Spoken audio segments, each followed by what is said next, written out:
圣尊城。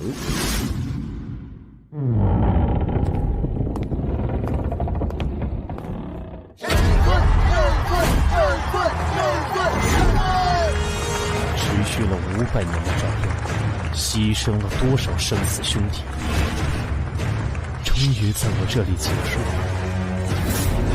我生，今天再无善论。对外太勇。楼顶至尊宝座。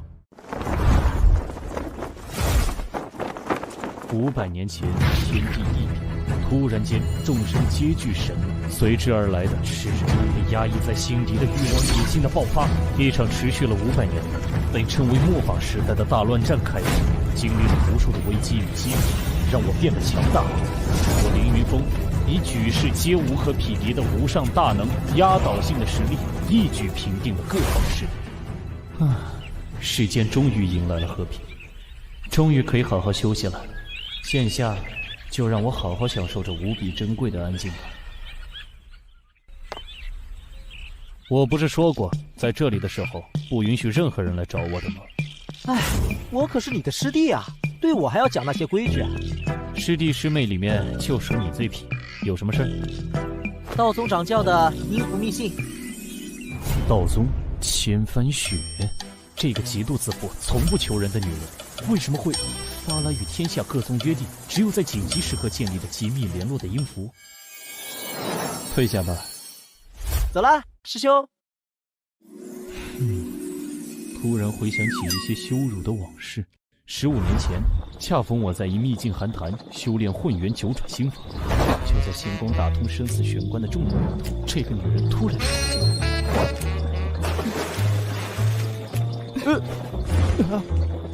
你是何人？饶我冲关！千帆雪，没想到你修为这么深，中了烈性媚药烈阳散，还能跑到这里找救兵，你们就一起死吧！云水沉剑。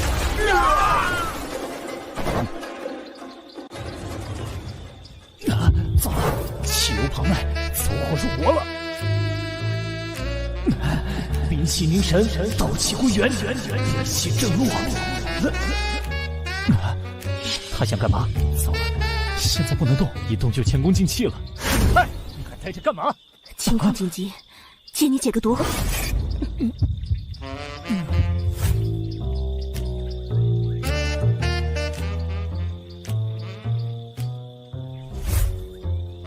日后有困难，报上我千帆雪的名号，必当报答解毒之恩。我操，这就是传说中的事了拂衣去吗？玷污了老子的清白，就这么走了？千帆雪，老子记住你了。 真是屈辱的回忆啊！想我凌云峰一世英雄，然被他拿来当解毒的工具人。后来，在一次各宗围剿魔宗的战斗中，初次见面，道宗九州行令千帆雪。幸会啊！但我怎么感觉咱们似曾相识啊？是吗？我对男人一向脸盲。更可气的是，之后也曾多次一起合作奋战的经历，但是这家伙居然没事的人似的，把我当成陌生人一样。但是这个女人确实有着不输男儿的勇略和胆气，也有着为了和平而豁出性命的觉悟。奋战多年后，她成为了道宗新一任掌教。今夜子时，道宗后山不归封地，要事相商，务必前来。邪魔外患都已经基本压制的当下，会有什么紧急的要事需要动用阴符？道宗。 不归封地。我去，偏偏选在这种地方，马上就勾起了屈辱的回忆。圣尊，你来早了。普天之下，能让道宗掌教千帆雪动用阴符的事情，勾起了我的好奇心。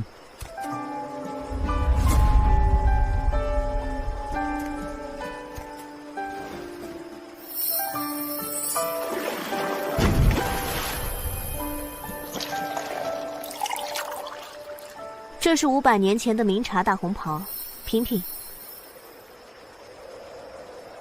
说吧，是哪路邪道余孽要搞事情？事关我们的儿子。哦，我们的儿子怎么了？你在说什么？儿子？我们的？你先冷静冷静。你开什么玩笑？我和你除了一起打过几次仗，一没交情，二没感情，哪来的儿子？除了……没错，就是我借你解毒那次。好啊，你终于承认了。后面一起作战那几次，你还装作没事人一样，弄得我还经常以为自己走火入魔，出现幻觉了。就是我借你解毒那次。好啊，你终于承认了。后面一起作战那几次，你还装作没事人一样，弄得我还经常以为自己走火入魔，出现幻觉了。圣尊，请你冷静，这不是你的错。你让我怎么冷静？老子这辈子对女性恭敬有礼，平等待之，从没有越轨之举，却被你做了解毒的工具人，还拖走了老子的。最后你倒好，歪屁股来一个4两福音券，连句谢谢都没有。够了没？有本事声音再大点，弄到整个道宗山门都知道。你紧张什么？至始至终，又不是你做错事。对啊，又不是我做错事，我紧张什么？倒是你。没错，是我。所以这些年来，我也从来没想过要谁来负责。这次……等等，怎么了？我要先冷静冷静。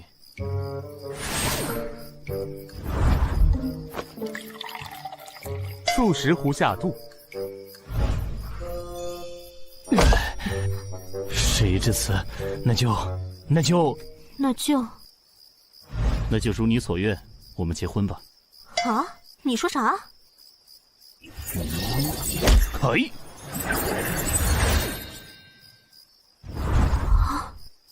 虽然你我没有什么感情，但是既然孩子都有了，结婚吧，日子你定。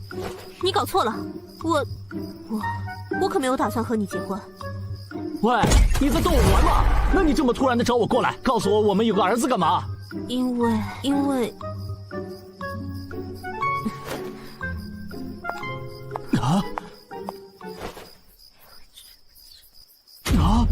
什么？我先回去想想法子，过几天给你答复。等等，怎么了？我突然跟你说有你的儿子，你就没想过我是骗你的？说心里话，你我初识之事，让我对你没什么好印象，自我中心，不懂礼貌，粗鲁。但是后来咱们一起面对的那些决死恶战，你那奋勇杀敌在前不输男儿的气魄，让我又对你有了改观，还挺欣赏你的。有时候还想过和你结拜为兄弟。谁稀罕和你做兄弟？还不快去想办法！那就过几日后见。啥情况？啥情况？啥情况？什么情况？什么情况？什么情况？儿子！什么情况？淡定，淡定。本尊心境一修至古井不波，水天止境，万千强敌于我面前都面不改色。现在怎么会心跳得如此厉害？不行，突然这么惶恐让我很不适应，要找人打一架才行。魔宗摘天阁。圣尊，快拉响警报！警报太慢了。叶万万，出来干架！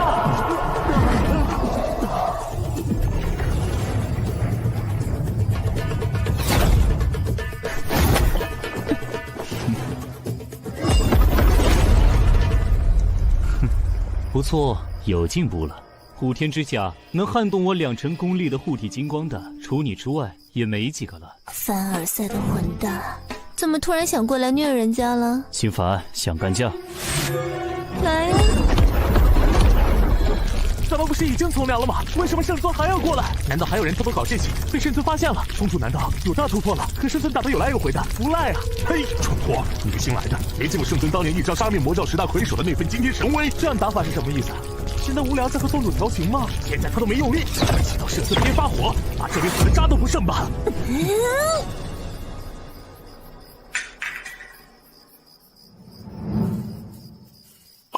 来。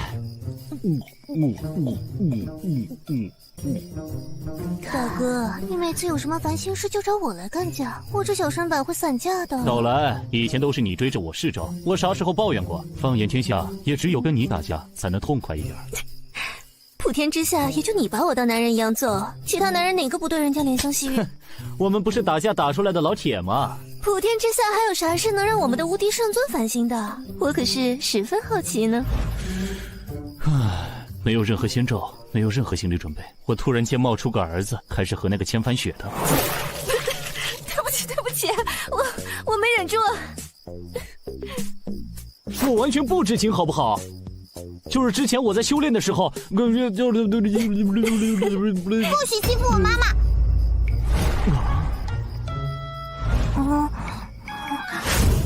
怪坏蛋，离我妈妈远点儿！打死你！打死你！妈妈，打死你！嗯哼，啥时候有孩子了也不和我说一声，我给你包个红包啊！娃很可爱呀，这么爱护妈妈，在这个六亲不认、冷血无情的摘天阁里，真是难能可贵啊！是吗？先刺，这么爱护妈妈，在这个六亲不认、冷血无情的摘天阁里，真是难能可贵啊！是吗？先刺，这可不是小朋友玩的东西。放开我，坏蛋！坏蛋！谁让你欺负我妈妈的？这东西可是一个不小心就会摆伤自己的呀！啊！喂，你！哦，真是个顽皮的孩子，你可知道本村百毒不侵？好苦，好涩啊！这是什么玩意儿？这是他从五毒老那里搜刮来的无味丸，毒性不大，却无比难吃。别人看不上的东西，他却玩得挺溜。好涩，好苦，好涩，好苦，好涩！叔叔生气了，这可不是小孩子该干的事情。好苦，好苦！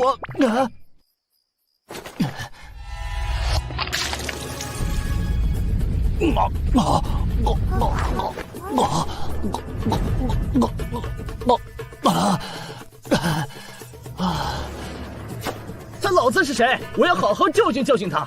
居然把女儿养成这样，顽劣不堪！你女儿，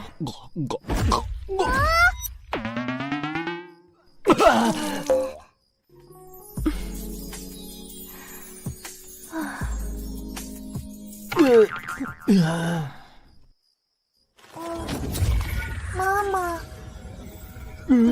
晚点和你解释啊。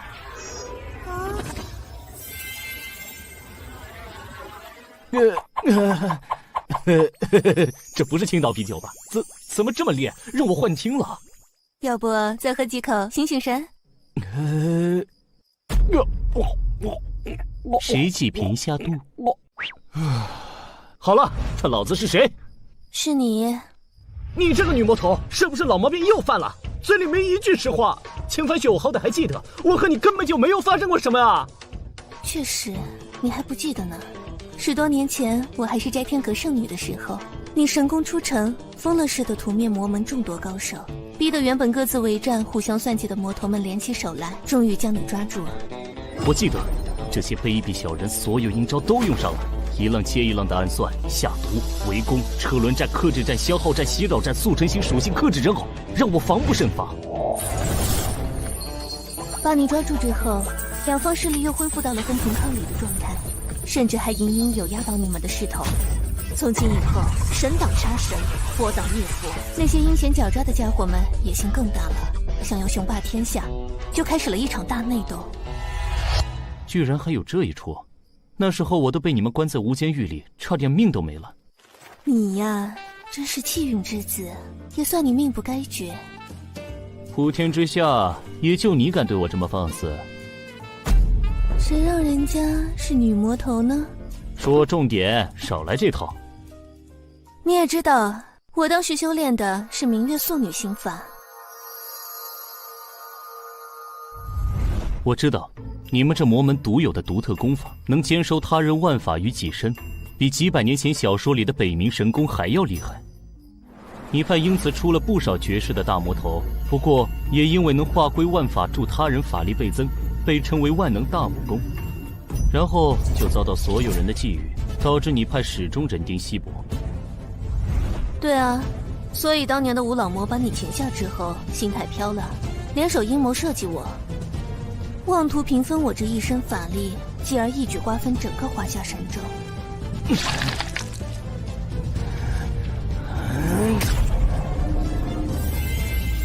这几个人精老魔，狡猾奸诈，诡计多端，离经叛道，让我受尽屈辱。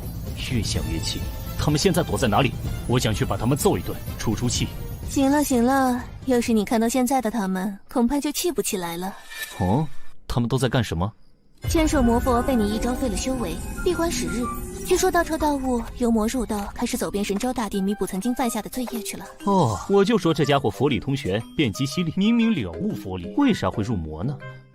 唉，既然从良了，我还真下不去手。阴山鬼叟炼制驱策万千幽冥鬼王鬼将，自负天下无双，却被你使出的至真纯阳无垢的一剑杀灭3000凶鬼邪灵，吓得他心胆俱裂，神魂离散，现在住在精神病院重度病房。这还有其他几个？算了，真是恍如隔世，没想到他们的结局居然是这样。喂，你这家伙自从入了太乙境，真是越来越可怕了。随手就能把啤酒罐捏成稀释的七色幻彩石，拿来泡妞，要迷死多少女人呢？喂，别岔开话题，你还没说你是怎么……太乙境真是越来越可怕了。随手就能把啤酒罐捏成稀释的七色幻彩石，拿来泡妞，要迷死多少女人呢？喂，别岔开话题，你还没说你是怎么……后来嘛，他们联手做局，对我下了天下第一猛药烈阳散，企图乱我神智。我当然没那么轻易就范了，拼死逃了出来。又是烈阳散，我去！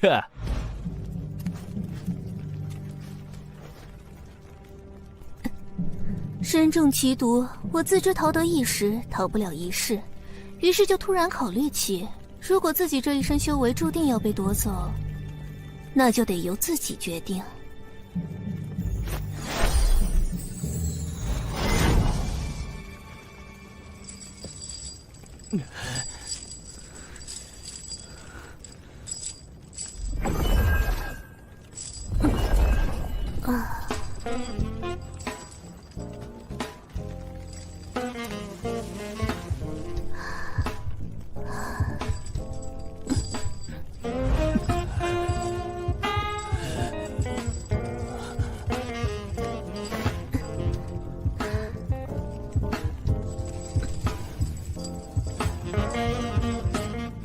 封魂术。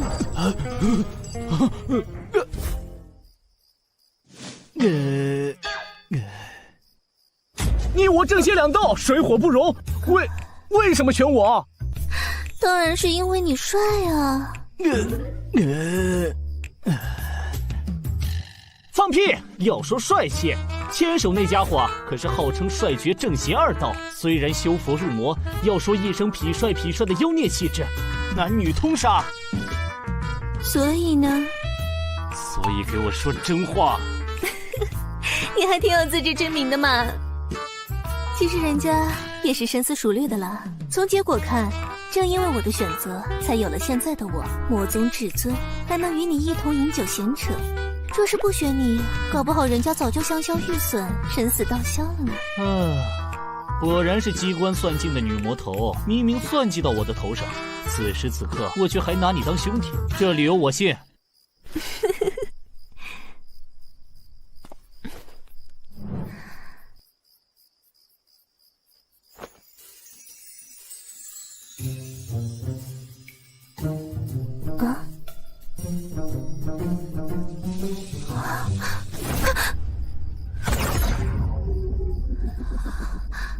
那么我们结婚吧。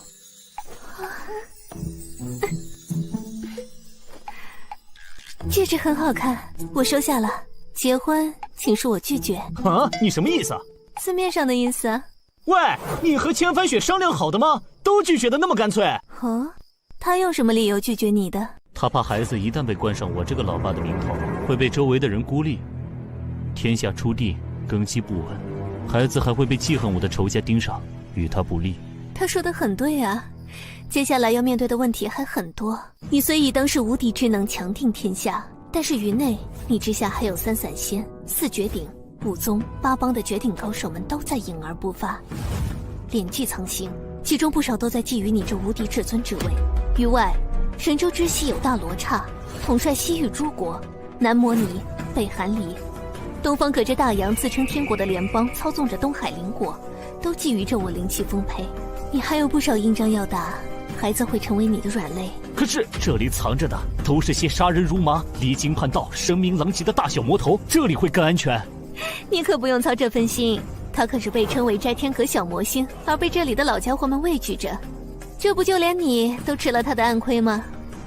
小小年纪就这么狡猾，你就不担心他的未来？我也曾是祸乱天下的魔女呢，你怎么不担心我？我这……想想你当初为之奋斗的理想，我虽为你们口中的魔道中人，从来对和平安定一点都不感兴趣，但是有了玲珑后，让我觉得换种活法似乎也很不错。唉，突然间和2个最不可能的人有了孩子，我的心脏有点吃不消。那你最好让自己尽快适应。啊？为啥？因为胡可欣那只勾人的狐狸也给你生了个女儿呀。啊！你说什么？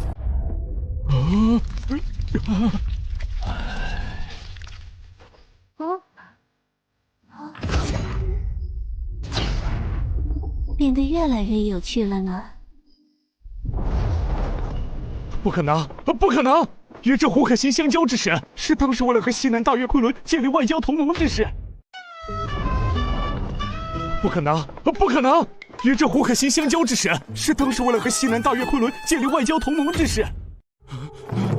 我的记忆全程都很清楚，根本没有发生过什么不可描述啊！不对，难道12年前神州人处五龙争逐的局面，西方大罗刹国生了东扩之心？第一步便是以大罗刹太阳王与九尾妖王胡可欣合军为王，先做下第5亲王白夜为师，至神州西南门户的万妖国度的大月昆仑让其称臣。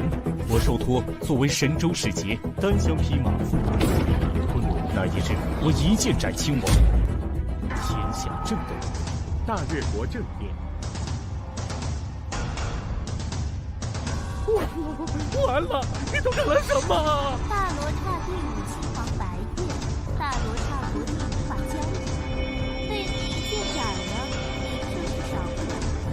动手之前可曾想过，大罗刹国强兵压境，我大越小小群妖栖身之地要好，你们神州政治内乱，立得住吗？国主尽可放心，正因不想战，才派了白叶子等人。作为来使示威，只有斩了他，罗刹才不会即刻入宫。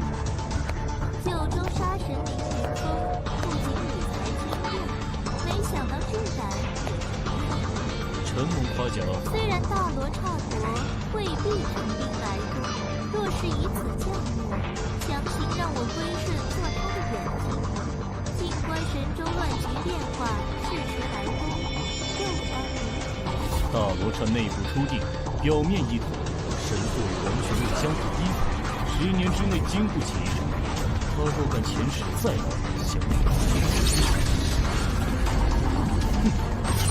也让他问过此剑。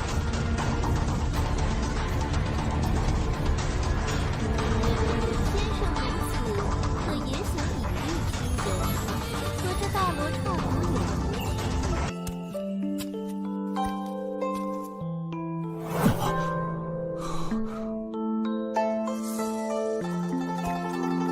说到底，我们这些夹在大国之间的边陲小弟，为了求得平安，便只有附庸、伪制、和亲进贡这点手段。那么，上使大人，您是想要哪个呢？还是都要呢？朋友，朋友，无分大小，和平共处，危难互助，平等之交。你笑什么？等等，这话太刺激，我有点反应不过来，让我消化一下。片刻之后，那么就在这剑还能立于此地之前，请多指教了。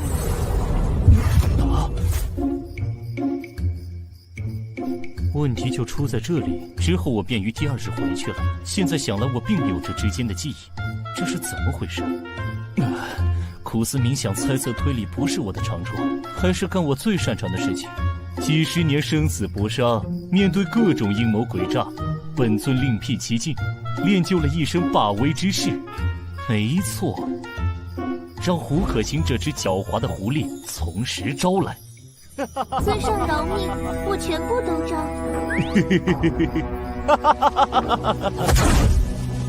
我们的圣尊已经心乱如麻，完全忘记了此行的目的。大越国政变，神户大罗刹上国特使臣驾临。啊，他们今天有外事。不对啊，我这会儿不是应该愤怒的，到这只祸水妖孽的面前，指着他的鼻子大声质问他的吗？我为什么要躲呀？我该怎么说呀？胡可欣，你当时是不是对我做了什么？给我从实招来！这样是不是有点凶啊？老爸，你来干什么？来找胡可欣这女妖精的麻烦。为什么你要找老妈的麻烦？当然是因为是谁？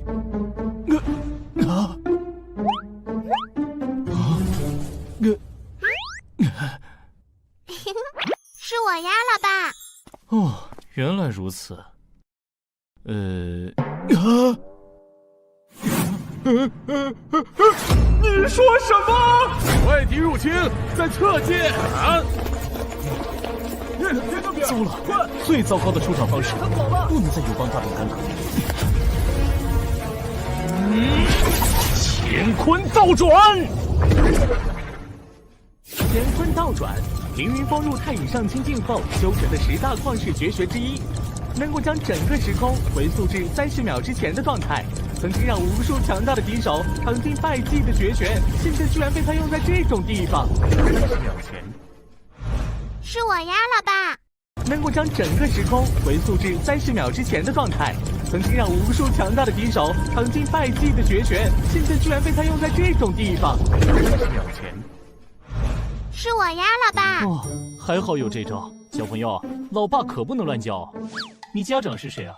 怎么在这个大月皇庭里乱跑？很危险的哦。我老妈就是刚才你说的那个女妖精，老爸就是你啊。是吗？是吗？原来是我呀！外敌入侵，在侧进！糟了，最糟糕的出场方式，不能再友邦大动干戈。乾坤二转！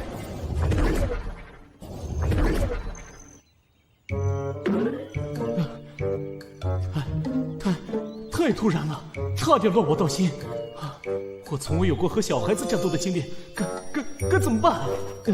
那个，你娘真的这么跟你说的？府上大人，你终于来看我啦！整整12年了，从小到大，我都在大殿顶上盼星星盼月亮的等您过来呢。昨天我还看到一颗流星，许了愿望，希望府上大人像一个大英雄一样从天而降，前来拯救我们。没想到愿望成真了。12年，看来他说的没错了。面对眼前这个渴望爸爸的孩子所展现的纯真，圣尊瞬间觉得愧疚万分，自责难受。对不起，老爸来晚了，来吧，爸爸抱抱。府上大人，你快救救母山国我吧！大罗刹国派了使者过来，向大越国索要进贡。昨日突然又发文书要和母上联姻，要我嫁给他的第2皇子。联姻？这罗刹的老家伙贼心不死，年年都惦记着这事。趁着我神州出地500会改心之际，又偷偷来搞事情，对那狡猾的母狐狸贼心不死，还惦记上我闺女。干嘛？替你们出头，教训教训这帮贼心不死的罗刹兵权。真的吗？府上大人，您真可靠啊！为什么被这孩子一夸，嘴角就忍不住的咧了起来？抓紧喽！大越国大殿，尊敬的大越国女王，1天时间已过，我大罗刹国圣王第2皇子与大越国公主的得亲请求，您安排好了吗？我儿年纪尚小，顾及婚嫁之龄，等再长些时日再探讨不迟。此时圣王早已为女王考虑过了，只需将公主接去圣都，一边接受最好的教育，一边和2皇子亲近培养感情，待到适婚之龄，即可举办举世皆知的盛大婚礼。大越国也能永享我大罗刹国之庇护，延年千秋万世。本王仅有一个女儿，若是离了太远，心下不舍。无妨，圣王思虑周到，若是不舍，已经将老师送了过来，先行照顾培养公主。我大越国虽是边陲小国，也不乏博学广识之士，不劳费心了。是吗？贵国可有人能比得上圣王费心为公主安排的名师吗？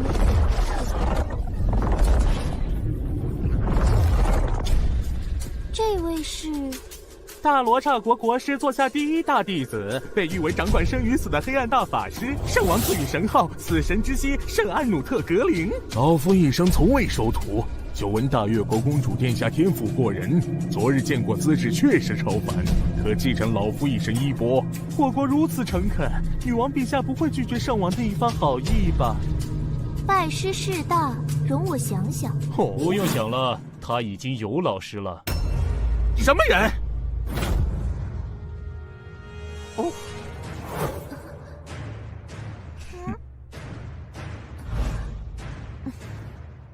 我倒是哪位呢？不讲礼仪，也不通报，就闯我这大越国殿堂，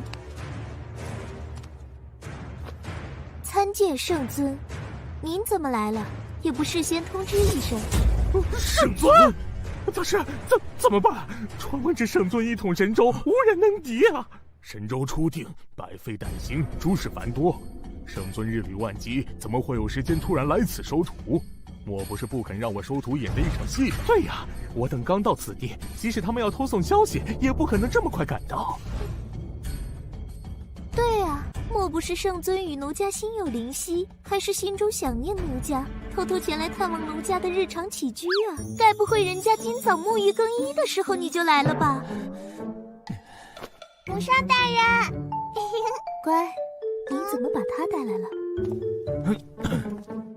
你这狡猾的母狐狸，倒是挺会利用我尊王。可是大使还不相信你是圣尊本人呢。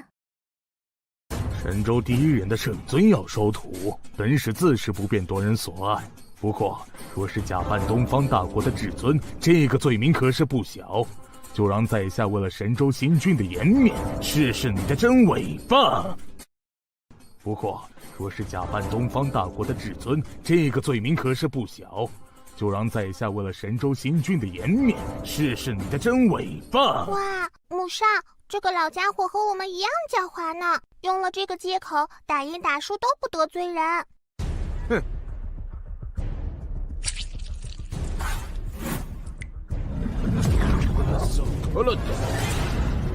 这是降神术，召唤世界法则的神明。世间能得到神明认可、授予法则之力的大贤者屈指可数，而掌管生死之力的死神，也是众神中令人畏惧的存在。凡间一切攻击无效，收割一切生灵。没有那么玄乎，还请这位圣尊赐教了。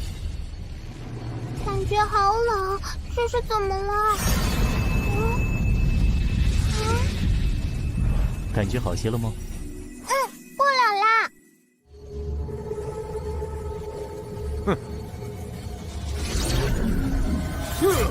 降神术算个什么东西？听说过东方的玄术化神吗？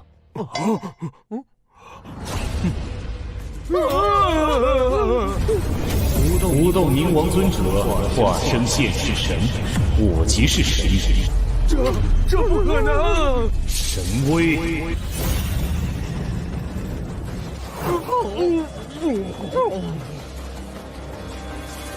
告诉你们的王，神州虽是初定，只要有我在，即使周边邦国也休想染指一分。是，滚吧，回去打听打听12年前你们的白夜亲王是怎么残废的。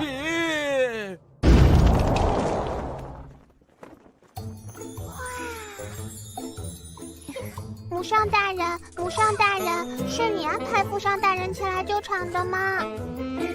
我也不知道啊，罗刹使者来得突然，圣尊是如何得知此事的？本尊耶！母上大人，你中计了，终于被我掏出来了。他真的是我老爸，是不是？没错，你赢了。耶！我终于找到老爸了，母上大人。老爸要说帅气，只能算中等，脑子还憨憨的，就是厉害点儿。母上大人怎么会挑中他的？喂，你们在说些什么啊？大概天时地利与人和都遇在了对的时间吧。喂，别当我不存在啊！你们这是什么情况？真是的，一点儿都不怜香惜玉。这套天蚕素纱的裙子只有这一套，刚才被你释放的大招割破了，先陪人家去寝宫换身衣裳。走吧。啊，去哪儿？等等我，母上，老爸。请攻。啊！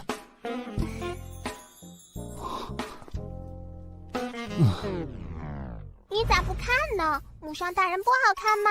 小小年纪想什么呢？这叫尊重。外面的雄性哪个不直勾勾的盯着母上看？那代表母上大人有魅力呀。你老娘平时都怎么教你的？我用自己的一切魅力征服对手，以柔克刚呀，欲拒还迎呀，大棒加萝卜。怎么样，这小家伙很机灵吧？哪有你这么教孩子的？这小家伙学得可快了，狮虎帅、大元相的崽子们都被他训得服服帖帖的，唯他马首是瞻呢。歪理，快说，到底怎么回事？这小家伙懂事之后，就一直想知道他爹是谁，我始终没告诉他。爹是本尊，很让人丢人吗？所以我和他玩了一个游戏，让他自己找。人家翻遍了大越国的外事目录，把10几年前所有可能的人都列了出来，然后一个个的试探，就还剩几个了，其中就有父上大人。没想到父上大人自己就找上门来了，然后我就顺水推舟，一边让父上大人来救场，一边就可以从母上大人这里来套话了。哦，我懂了，我懂。素质教育，寓教于乐，对吧？作为大越国下一任女王，在大国包夹之下，纵横开合，左右逢源，这是必须掌握的技能，也是她未来能够保护好自己、守护好万千妖族子民的王道。那就不当这个公主了，做个快快乐乐的孩子。世界上不太平，我等王族必先承其重。世界上不太平，我等王族必先承其重。我想要的太平，不只是一国之太平，而是让渴望太平安乐的人都能够享有。我希望孩子能无忧无虑的生活。真的吗？人家可讨厌当什么公主了，要学那么多礼仪，背那么多周边国家关系的情报，吃到好吃的东西还不能吧唧嘴。12年前你说这话的时候，人家当成了一个愣头青讲的笑话。现在我很期待实现的那一天。不对，说了半天，你还没告诉我，你到底对我做了什么？为什么我什么都不记得？母上大人，您对父上大人用了那招。不愧是我家的宝，真聪明。啥招？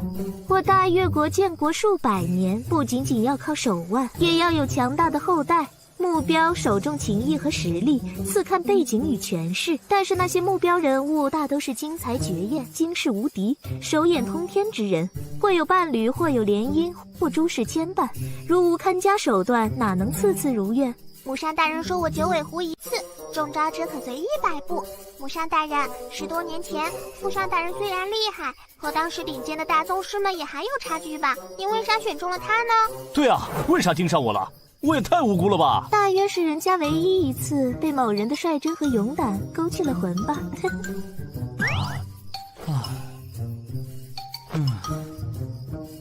你们这些女人实在是太危险了！这些难道除了我和叶焕焕还有别人？快说来听听。人家也想听父上大人的故事。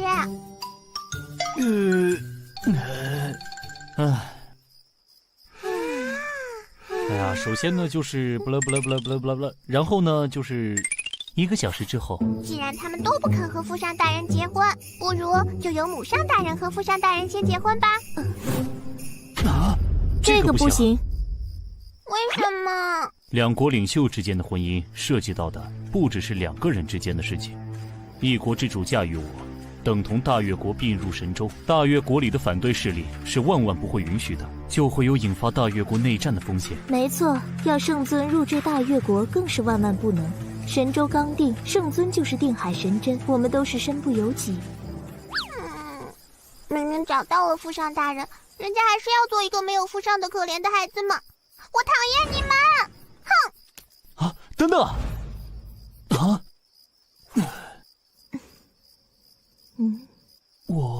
这就是生在帝王家所必须承受的。他是这样，我也是这样，我的母上也是这样。我比较幸运的是，我以自己的意志选择了这孩子的父上。你去哪里？唯有孩子，父母不可辜负。我会想法子的。走之前先陪陪他吧。知道你是他的父上，其实他很开心。啊？你怎么知道？我们狐狸啊，一开心起来，尾巴就会不自觉地摆动起来，比嘴巴诚实多了呢。那你岂不是也很开心啊？此时此刻确有些许。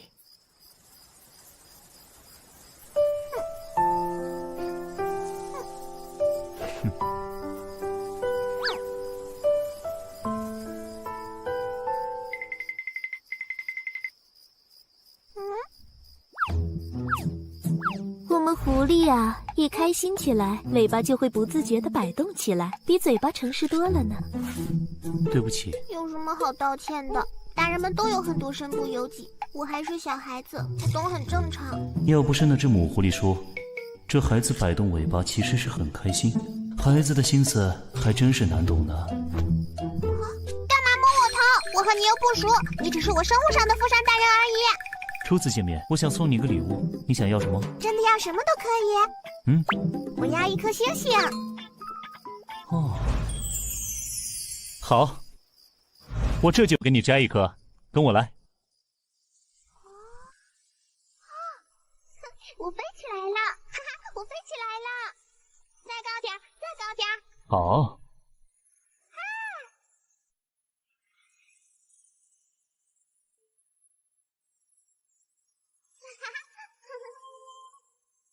第一次这么近看星星和月亮。看仔细了，我要摘星星了。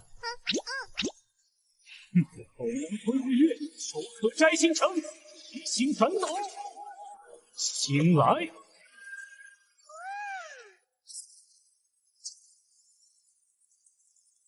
哇！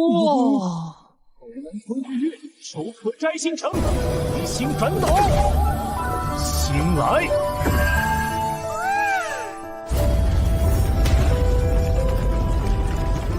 哇！完了，星星陨落了。圣尊还是那个圣尊，总喜欢搞点大动静。要撞过来了，救命！莫怕，看我的！那须命运借此。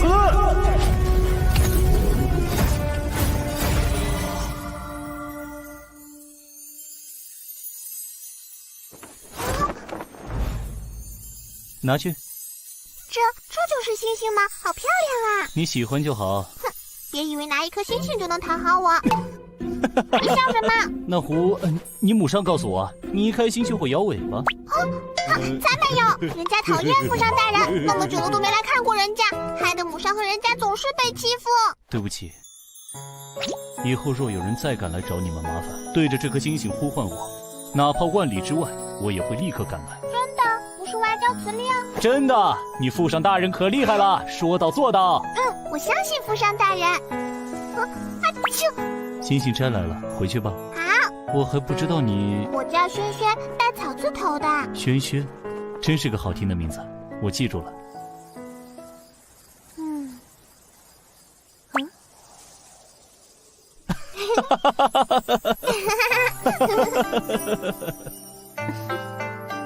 晚了，你们早些休息。国内还有要事要做，我先走了。要常来看我和母上哦。好，拉钩。拉钩上吊，100年不许变。不行，父上还要和母上拉钩才算数。这个，来，快点啊，父上大人。嘿，话就不用说了吧？当然要说，不然怎么算约定？快说，快说。拉钩上吊，100年不许变。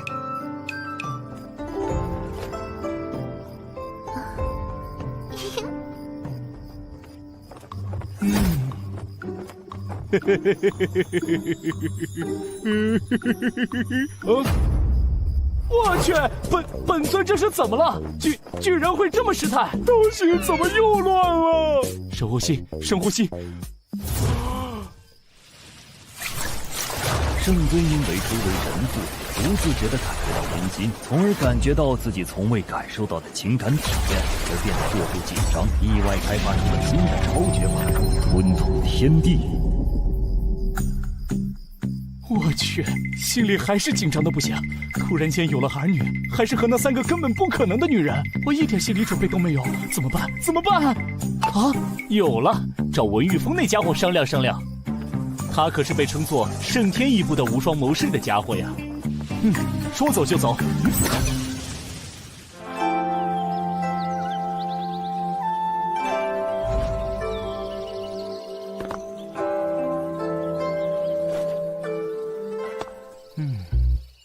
该怎么和这家伙说呢？啊？平时来不都是推门进来的吗？这次是怎么了？嘿嘿嘿嘿。哦。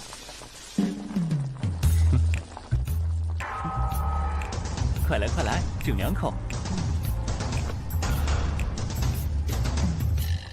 脑松罗接管烧火锅，普天之下只有你干得出来。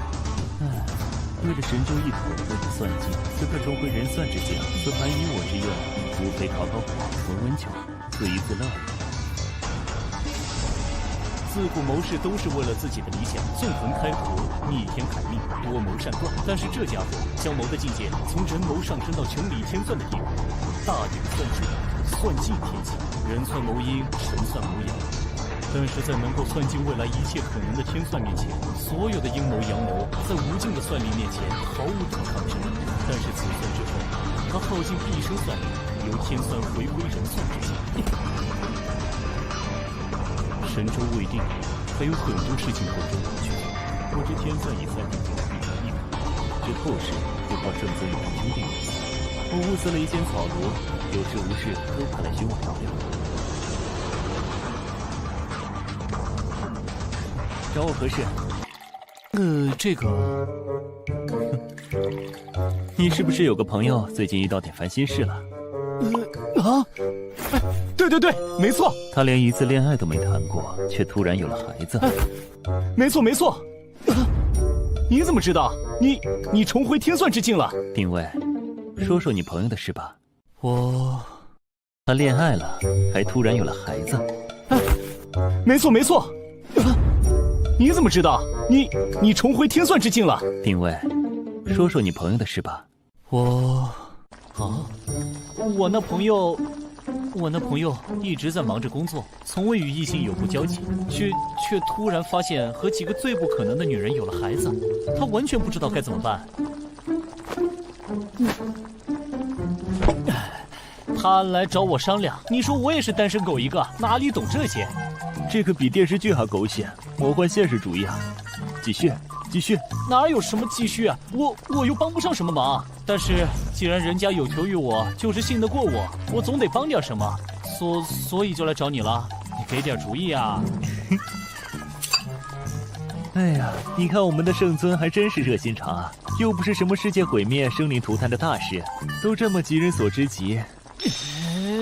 为兄弟两肋插刀，应当应分。你这家伙要有什么事，我也一样急啊！对，你的古道热肠，我是深有体会。放手啊！我这小身板吃不消。知道就好，快给点主意，我好回去交差。我想想。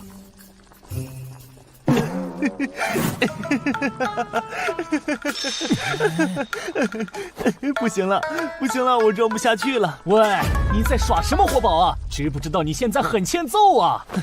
喂，你知道15年前我使了那此生唯一一次的大眼天算吧？怎么突然提这茬？我曾经告诉过你们，大眼天算是算尽一切可能性的天算神术，一切人谋尽在天算之内。其实只有体验者才知道其中的秘密。脑子里出现的并不是什么9宫、4盘、64卦、天干地支那样的算术、符号和文字，那是一幕幕真实的画面，从起点开始看到一切的可能性，失败的、接近失败的，各种成功的可能性。各种？是啊，各种。也有我一统天下，而你在5年前为了救我化作白骨的结局，也有被牵手一统魔道，继而以力道涂炭生灵之后，神州尽归一人的结局。这么神奇？那现在这……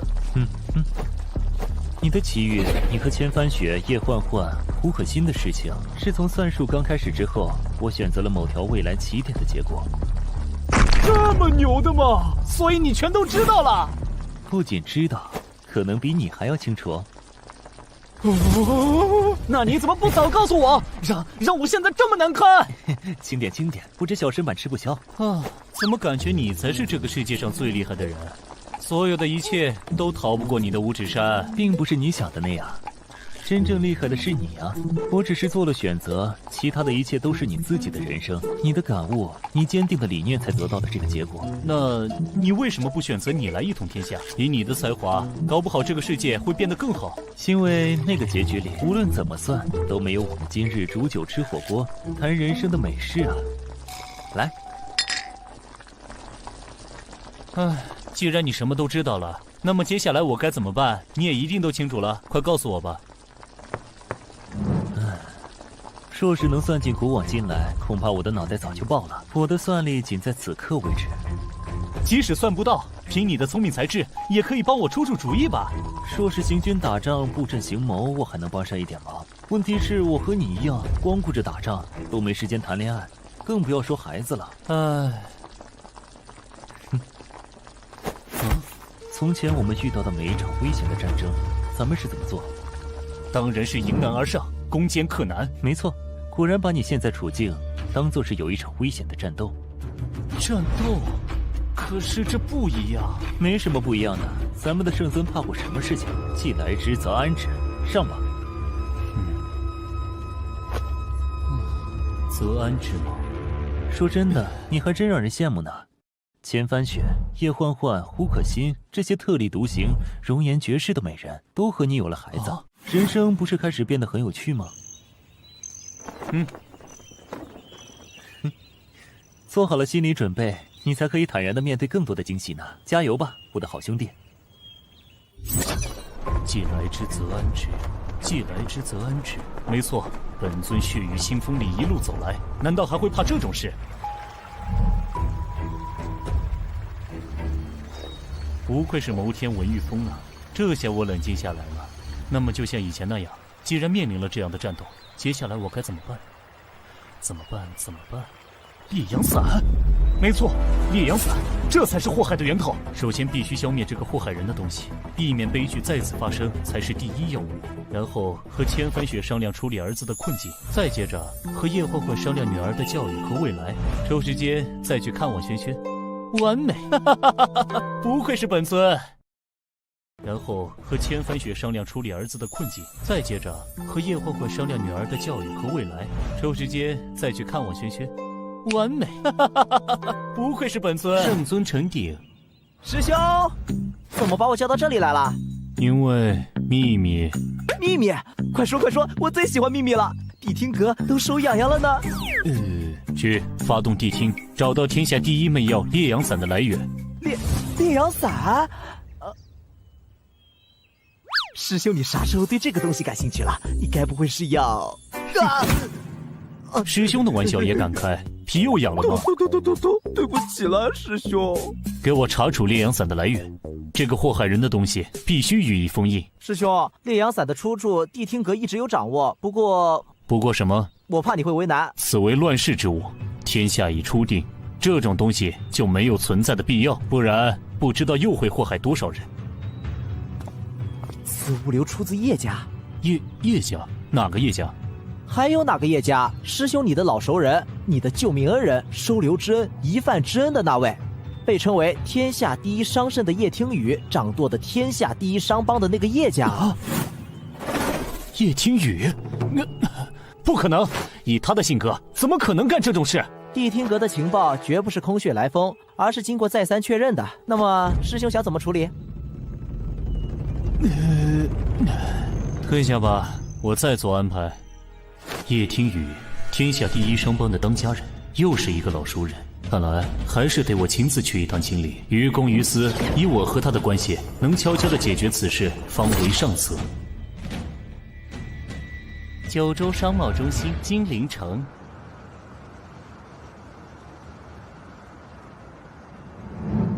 叶家总部大楼。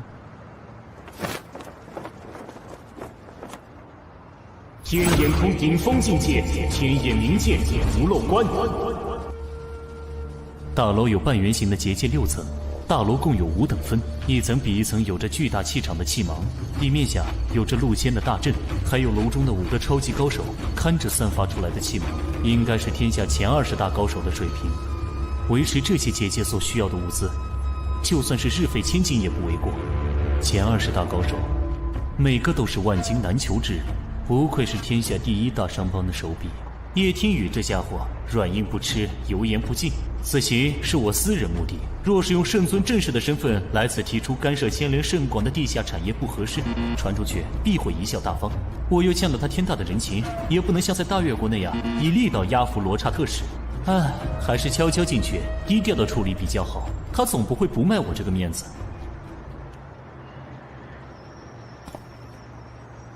先观察下入口的情况。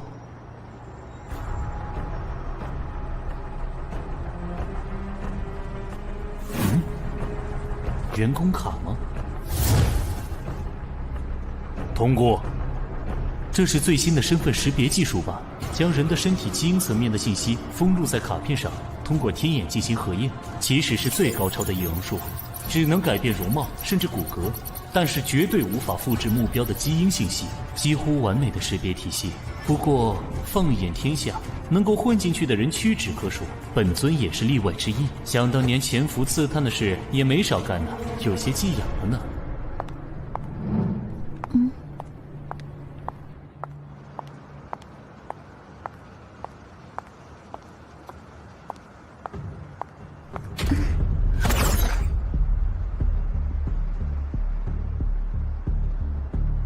得罪了，借你身份一用。超绝变身法门，法相众生。法相众生，复制目标对象所有的基因信息，只有太乙玉清境界方能实现的超级秘法，完美。这身体有些内分泌失调，脾胃虚寒，这种小病，我就帮你从根子上治好，作为回报吧。好了，然后是隐身法、金刚结界、岩石还神秘法，这样他的安全就万无一失了。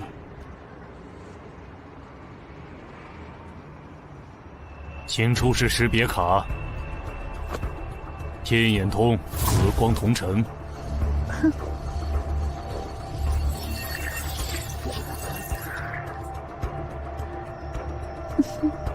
核验通过，请进。谢谢。小试牛刀，第1关轻松通过吗？那么守在第1层的高手是谁呢？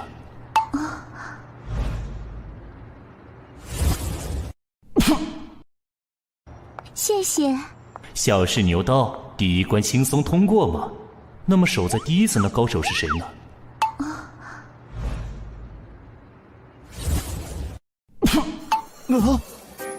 我去，这不是不可不戒色吗？修炼不坏金针罗汉法门，走火入魔，无法控制自己的情欲，被世人所唾弃。明明只是个单纯的傻和尚，却收获一身独步天下的魔佛双修的金刚冥王罡气，不动如山，被动触发，万法不侵，万力不破。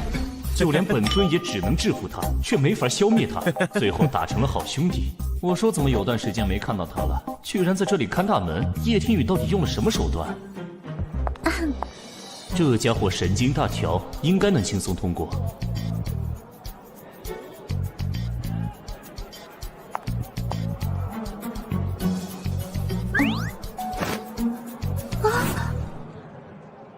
我去，什么情况？难道穿帮了？哪里出问题了？喂，昨天你爽约了，人家在好太要等了你1宿，你干嘛去了？人家可是为了你精心准备了一场脑洞大开的约会呀！他们还有这一腿，这也太巧了吧！这身材直戳不可不戒色的口味，加上他的反差萌，反倒成为妹子们的心头爱。你要怎么赔人家这片被辜负的真情啊？我去，放开我！你不告诉我原因，我就不放开。你哪怕红了我都不放开。还好我知道怎么对付这家伙，不然真的就麻烦了。狠狠地扇他一耳光，然后把问题抛给他。什么原因？你问我？你不会自己想吗？对不起，亲亲，我错了，我反思。没想清楚别来找我，我要工作了。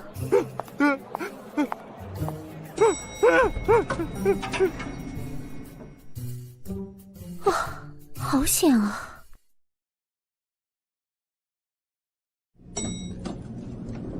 啊，每隔20层电梯就换一次。为了防止潜入者一路直升顶层，思虑周详，真是叶家的风格。这层的守门人会是谁？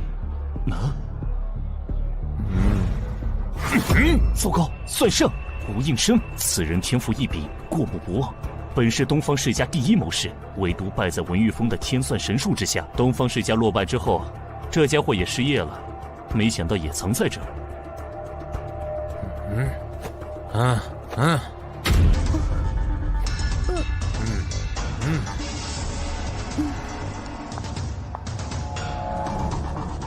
你是谁？周敏慧。我问的是你的真实身份。吴先生，您在开什么玩笑啊？我只是上去办公啊。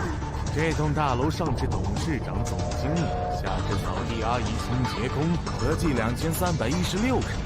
每个人的名字、性别、职位，每天固定的工作任务，我都一清二楚。周明慧是5楼行政部一个新进人员，入职187天。今天的工作任务和20楼以上的业务区没有任何交集。啊，是我的上级今早临时通知的。你上级叫什么名字啊？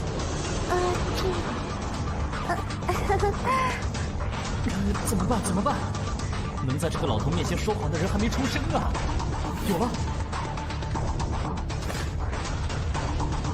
乾坤斗者也是我的，乾坤我定！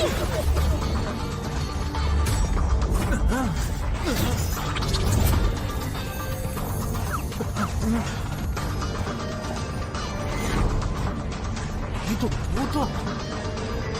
这个法术能够任意操纵周围时空的流逝，圣尊独门绝技。圣尊，果然是你呀！没错，是我。圣尊此番装扮悄悄前来，不走官方渠道，又没有大动干戈，是找叶家主有什么重要的私事相商吧？跟你们这些聪明人打交道就是方便，那么你能行个方便吗？方便。如今在下给叶家打工，求个安身之所。圣尊与叶家家族渊源深厚，私事更是能够加深这种深厚的关系。在下顺水推舟，做个人情也是应当。老狐狸，难道在哪里都混得开？不愧是算圣，待在这里不会大材小用吗？天下初定，要的不是我这种搞阴谋、搞分裂的老东西，要的是建设人才。老夫失业了，得罪了太多人，想要有个安身之所，已是难得。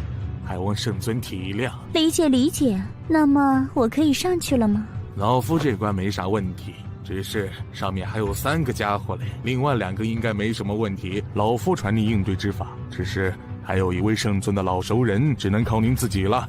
谢谢，此番帮忙，日后相报。上面还有3个家伙嘞，另外2个应该没什么问题。老夫传您应对之法，只是还有一位圣尊的老熟人，只能靠您自己了。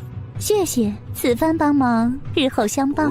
不客气，还望圣尊罩着。好说。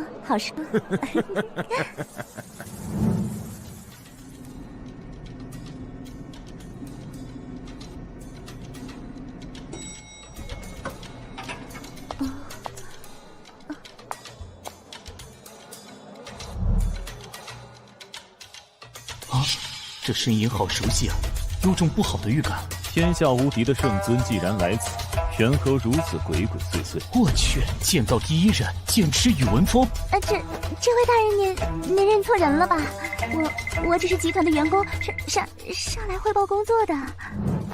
外表可以改，内在可以变，唯独人之神韵不会变。圣尊乃是我毕生追求的目标，细举一动所展现的气质，在下不可能认错。这里没有其他人吧？除我之外，并无他人，圣尊大可放心。你这最精剑道极境的剑痴，为什么会在这里看门？他们到底给了你什么条件？一个可以名正言顺向圣尊求见的机会。周武练剑啥时候不行？为啥偏偏选在这里？神州初定，能够让圣尊有心对招的机会少之又少。有一个人告诉我来此处等你，机会自会到来。又是文玉峰那家伙的鬼主意吧？我已人中无敌，圣尊则开创了前所未有的更高境界。若是称作半神之境也不为过，让我为之着迷。你这话要是旁人听起来很尴尬呀。还请圣尊接我一剑。哼，来吧。无上剑道，一剑归去。不愧是剑道第一人，这也是剑道极致。只是朴实无华的拔剑4项对手，却在一瞬间行云流水一般完成这一切。换做普通人，还来不及反应就已经死了。但对能够任意操作周围时空流逝的我，却还是没有威胁。本尊也希望未来能够有能跨越臂障来到同一境界的对手。虽然不知道要多久，此招便是我助你开悟的礼物，有着附上无上道印的印证。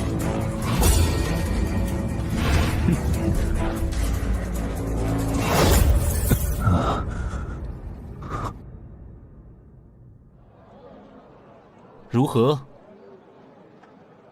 谢圣尊赐我机缘。我可以上去了吗？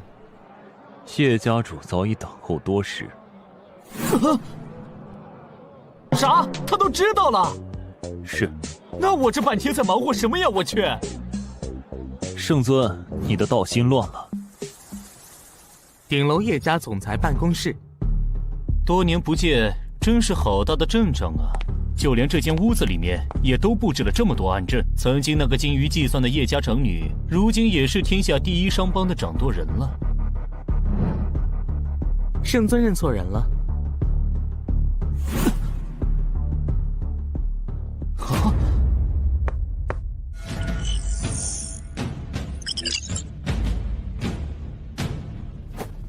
圣尊请坐。你是谁？叶听雨呢？她是我母亲。你就是传说中极少露面叶家新任掌舵人叶听雨的儿子。圣尊此次微服前来，是有何事需要我叶家暗中配合？哦，你怎么知道我此次来的目的？外面那几道结界只是个诱引，四面八方每隔100米都布有黑人通过探子。圣尊刚到此处，我便已知晓。哦，也许我是来兴师问罪的呢。若是圣尊想来兴师问罪，外面那些结界可防不住。所以我便暗中试探，从圣尊上楼开始。不可不戒色，吴老先生都是用来试探圣尊目的。若是圣尊怀着恶意前来，我此刻早已身处万里之外。你也见得到我，果然有其母必有其子啊，心思缜密，也狡猾得很。这是对一个商人最高的夸奖。圣尊此来有何事？但请直说。早就听说叶家新一任当家人年纪轻轻，心思缜密，手段也不输给他的母亲叶听雨。圣尊大人过奖了，都是母亲大人对我的教导。想当年我和你母亲交情不浅，她对我有救命之恩，那时候还没有你呢。不想这么多年，她的孩子都这么大了。圣尊此来若是想叙旧，可以再约时间，我的安排是以分钟计的。分钟？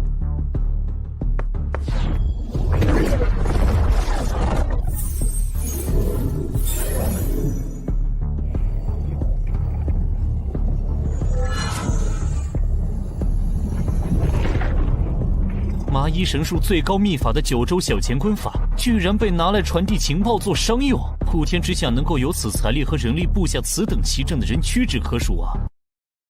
分钟？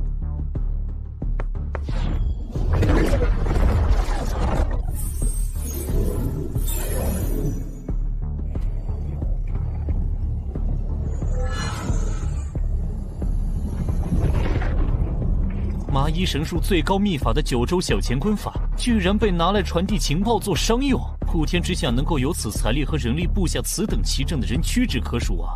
小小年纪便日理万机，情形不辍。想我在他这般大的时候，还是个在江湖中挣扎求生的江湖小子，这小子的前途不可限量。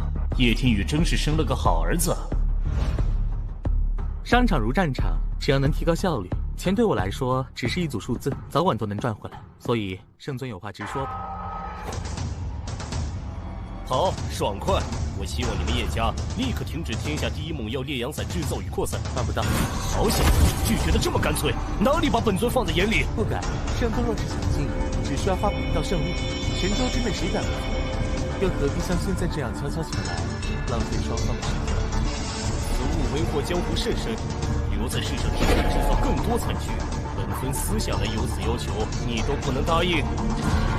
我乃叶家新任当家，若是随便来一个人，随便一个要求，便要我停了场地，叶家岂不是很难通？更何况，烈阳伞本身只在机场范围流通，不知圣宗为何执意要停。这烈阳伞乱人心性，祸害无辜，本就不该存在于世。即使没有烈阳伞，天下迫害人的苦要多少有多少，圣尊您查得完吗？慌得完吗？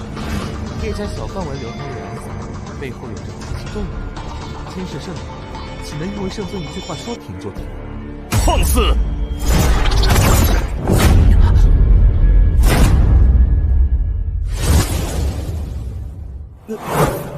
你怎么有点眼熟？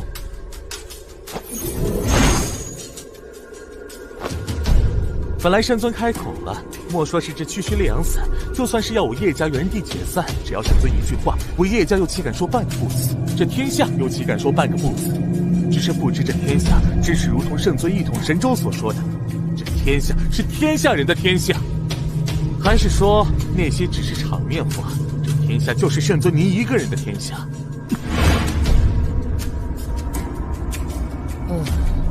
好小子，拿我的话来堵我的嘴。此时此刻，我若是本性发道，逼你照办；若是传扬出去，说我失信于天下，人就不好管了呀。正是，圣尊若无别的事，就请回吧。哼，年轻人就是年轻人。虽然我不知道你为何不肯卖本尊这个人情，但是你若是以为本尊这么轻易就被你打发了，你就太小看本尊了。就让你知道，本尊能够统一神州，靠的可不仅是一身的本事。你想怎样？天下初地，治国是安民，安民便是要理财。叶家是天下第一商帮，本尊前来求教一些时日，为了天下安定，叶家主不会拒绝本尊吧？况我想的，本尊若是天天跟在你身边，你卖一次烈阳伞，我就跟你搅黄一次，看你能忍多久。圣尊日理万机，天下百废待兴，一个人掰成几个人都不够用，哪里有时间一直待在我这儿？你说几个人？你以为本尊是如何在这众多惊世豪杰之中脱颖而出力压群雄的呢？既然本尊私下前来好言相求不行，那就只能换种方式了。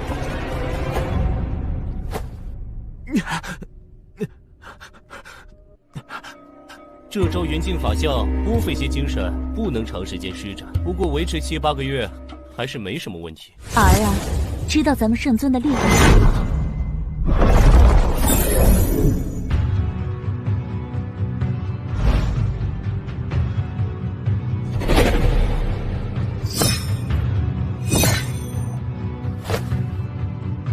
母亲，退下吧，换我来。是。真是许久不见了呢，圣尊，一来就给我儿子一个下马威。好久不见，天宇。时隔这么多年，这个女人还是让我心里发毛。圣尊为何如此执着于烈阳伞？只是我一朋友深受烈阳伞之害，还有多少江湖豪杰深受其害。若不是你叶家为了江湖正道，我一定让他关门大吉。圣尊可知这烈阳伞的本名？烈阳伞真正的名字是叫送子观音的一种神药。送子观音？我去，还真是。这本是治疗女性不孕不育的神药，曾经帮助了许多无法生育的人实现了拥有下一代的梦想，也包括我。送子观音？我去，还真是。这本是治疗女性不孕不育的神药，曾经帮助了许多无法生育的人实现了拥有下一代的梦想，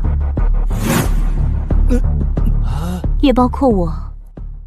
啊，你？没错，我28之灵，天魁却始终不治。家里遍访名医，诊断我为孤阴之身，这辈子注定孤独终老，无儿无女。最后我找到了药王谷，求得了此药配方。药王谷？药王谷济世救人为宗旨，莲心怎么可能做出这种害人之物？哦，怎么圣尊也认识莲心？他可是很怕见生人呢。一心钻研仙道，已属之极致。那是6年前的事了。哎，喂，现在是我在问你吧？别扯开话题。哼。送子观音药性神奇，女性服之则隐忍身，构体再造，可使绝地重生，3日内必能珠胎暗结。但也因为药性过于强烈，通体灼热，情火催生，也有用心者拿来害人。这难道要怪药和医者本身吗？既然你都清楚，为何还要在拍卖会上将烈阳伞流出？唉，这都是为了保护莲心，也想要保住这能拯救万千女性的奇药啊！一离开叶家不久，江湖上便出现了别有用心的邪恶之人，滥用此药害人之用，继而愈演愈烈。我曾极力阻止，却始终防不胜防。那些恶人甚至会搜寻不育患者前来求药，所以我有了一个计划。叶家一边终止了送子观音对外的销售，换之以2月春风的名字，并对病人进行隔离治疗，杜绝此药的流出。而后以烈阳伞的名头，在黑市继续少量流出，久而久之，江湖便只知天下第一猛药烈阳伞，忘了送子观音。而这2月春风则继续造福患者。换汤不换药，真像你这个女商人的作风啊！这是我能想到的最好的办法。换做你，有什么更好的主意？可是这些流出的烈阳伞也是为祸不浅啊！没有烈阳伞之前，江湖上仍旧有奇效同欢伞，烈火一支柴，为祸江湖。而这送子观音却拯救了比这数以千倍渴望求子的家庭。烈阳伞的小范围祸害，换取对千万不孕家庭的拯救，换作圣尊，该如何抉择呢？停！论理我说不过你，你赢了。但是我那朋友被这烈阳伞坑害不浅。既然你已找到控制2月春风的使用方法，你能否停拍此物？就当我欠你一个人情。5个。这什么？喂，你当这是菜市场讨价还价？5个太多了，2个，最多2个。4个。不行，还是太多了，3个，最多3个。成交。我怎么感觉有点不对劲啊？你怎么答应的这么痛快？因为莲心已经研究出了新药，副作用已经没了呀，所以我们本来也打算停了此药。我去，我懂了，你们母子俩联合起来套路我是吗？从一开始你儿子下套试探我，跟我对着来，想要我生气，以此来探明我的来意，再到你出场来和我谈条件，从始至终，我一直都在你们下的套里。自你冷酷无情、无声无息，静悄悄地从我身边人间蒸发的时候，比起来确实进步了很多嘛，能看出来上人的门道了。喂，什么叫悄悄？我只是不想给你们惹麻烦。小猫小狗养了1年多，又是疗伤，又是共吃共喝的，就算要走也会道身珍重。只有冷酷无情的人呢，才会突然失踪，不带走一丝尘土。喂，刚才不是说的好好的，怎么突然提这茬？我那是万不得已。再说了，你对我的收留之恩，我也有感激你啊，不然哪有你叶家今天？就算两两相抵吧。所以接下来就请圣尊你还我人情吧。这么快？你是不是早就算计好了？你这奸商！叶总把我想的唯利是图，这事很紧急，刚好满足条件了，我就只能刻不容缓。少唬我！有什么事能让商场上无往不利的天下第一商人叶听雨都办不到的？就算是我，也有无能为力的时候啊。喂，你怎么了？你突然这样，我们还怎么吵下去啊？其实你可以不要用商人的手段来伪装自己，就算不是交易，咱们相识那么久，你有什么困难，我也愿意尽力来帮你的。救救我们的儿子和女儿吧！我已经没办法了。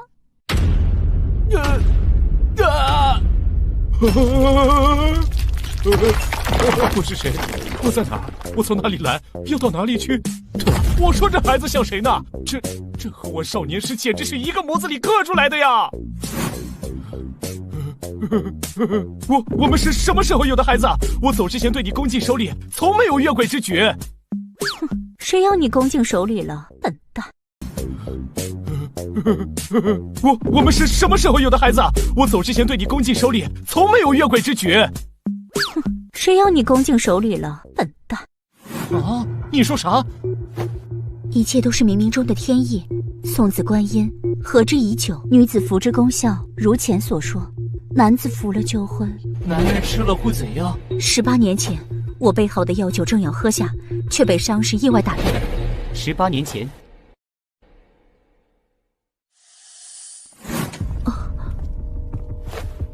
什么事？漕运的船只在码头出了问题，老爷喊你去商量。知道了。帮我看着房间，不许别人进来。还有，你这个烂酒鬼，绝对不许偷喝桌上的酒。好，这段我记得。然后呢？然后等我回来的时候，就发现你倒在桌子上，酒也被你喝了大半。接着呢？接着我当然得把剩下的酒喝了呀。所以呢？所以第二天我在床上醒来的时候，你还在我身边呼呼大睡，我就早晚有一天你会离开我的吧，你这个木头人。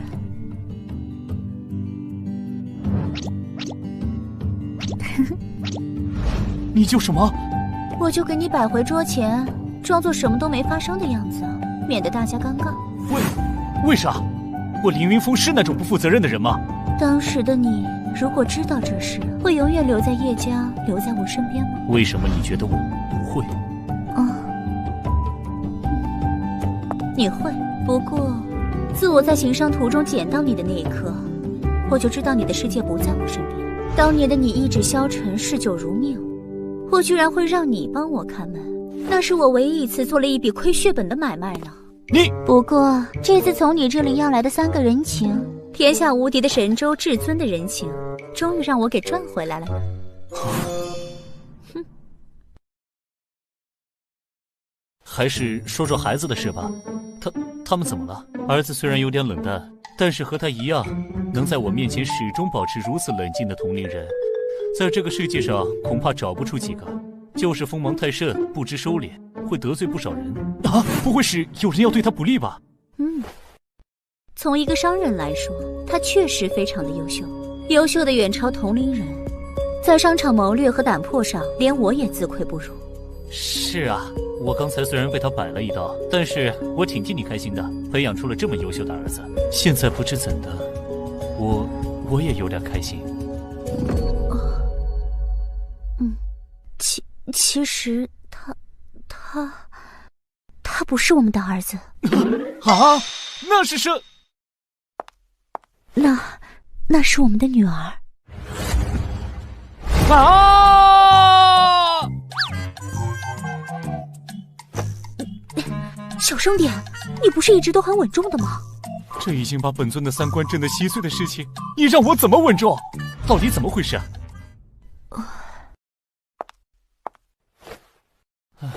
快说说吧。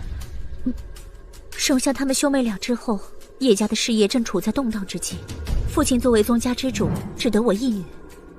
在那战乱的时代，外有商家对手虎视眈眈，内有分家时刻觊觎，我若不能接手，则叶家必将分崩离析。所以我几乎所有时间都投入到了家族事业当中。你能以一人之力扛过那段动荡的时期，还将叶家做成了天下第1商帮，其中的苦和累不足为外人道。我能将神州一统，也多得你的助力，不愧商圣叶听雨之名。即使是现在，我也非常的后悔，我如此拼命地投入在家族事业上，而错失了对孩子的陪伴和照顾。所以孩子就成了现在这样。他们兄妹很心疼我，非常的懂事，但是他们6岁的时候，被绑架了。什么？你怎么会这么疏忽？这把椅子是300年前第1人武当掌教武玄通的心爱之物，雕圣龙印图离世前最后一件雕物，传世孤品，记得赔。你这家伙伤性不改，从认识你开始就没变过。承蒙夸奖。刚才被你设计，现在可别想再给我下套。乾坤小转，怎么样？完好如初。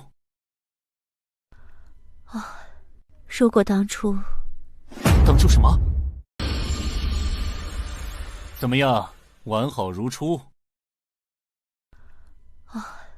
如果当初什么？没什么。那次绑架发生的非常突然，也非常的蹊跷，至今我也没有找到任何线索。那日我按照叶家惯例，对各地的核心产业查账，小姐，大小姐，跟在我身边那么多年，教过你多少次了？遇事不要慌张。你知道吗？怎么可能？那些保镖都是当时数得上的高手。事情就是这么离奇，小少爷和小姐就这么失踪了，只留了一封绑架信。快，随我回去！我动用了家族所有的情报资源，都是废物，也没有找到任何线索。能够在这么多高手的保护下掳走他们，绝非等闲之辈。能够请得起如此高手的，就算靠排除法，不难锁定目标吧。商场如战场，又不似战场。若是两人互相搏杀，无非一死一伤，或者同归于尽。而商场拼斗败者，整个家族几百号人，可能一夜之间一无所有。所以敌人很多，各个机关算尽，小心谨慎。弄出这般动静，线索几乎不可能找到，根本无从推测，谁都有可能，就是谁都可能不是。那后来是怎么找回来的？一直没有找到，只是突然1个月后。小姐，有消息了吗？少爷和小姐回来了，就在门口了。那怎么不接进来？少爷不许任何人接近。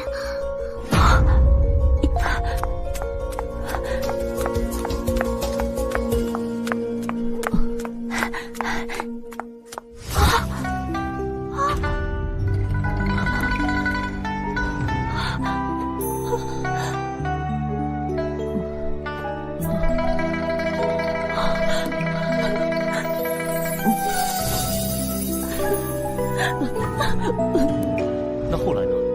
他们是怎么？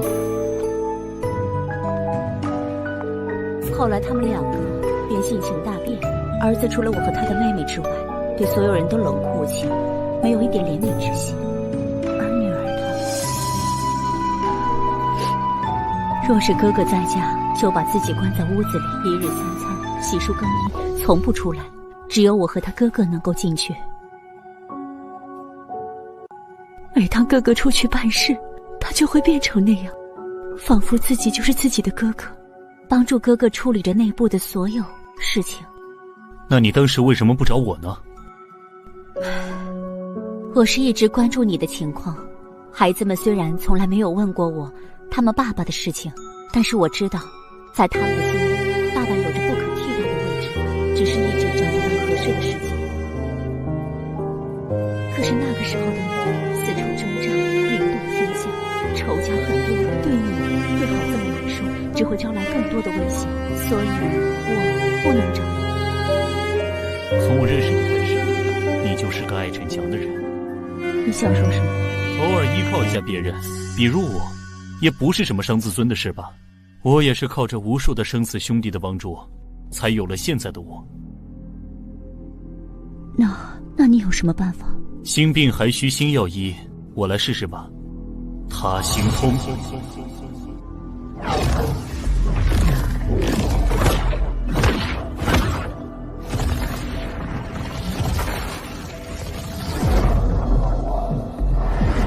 他心通第1层，能够感知目标的所思、所想、所感。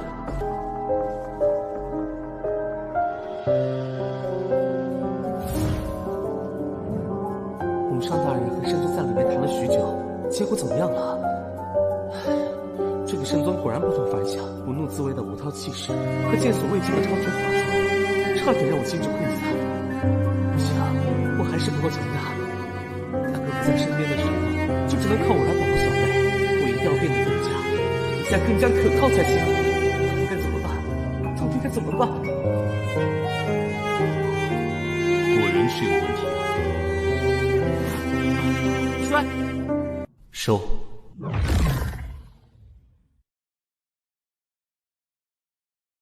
怎么样了？完全就是个独立的人。他把自己当做了保护妹妹的哥哥，而努力的让自己变得更加的成熟，更加的强大。之前也有找过他心通的人，试图了解他内心真实的想法，从而对症下药，但是更加的强大。之前也有找过他心通的人，试图了解他内心真实的想法，从而对症下药。但是，就像你说的那样，他并不是想装作一个哥哥来逃避，而是真的将自己当做了保护妹妹的哥哥。连你也没办法了吗？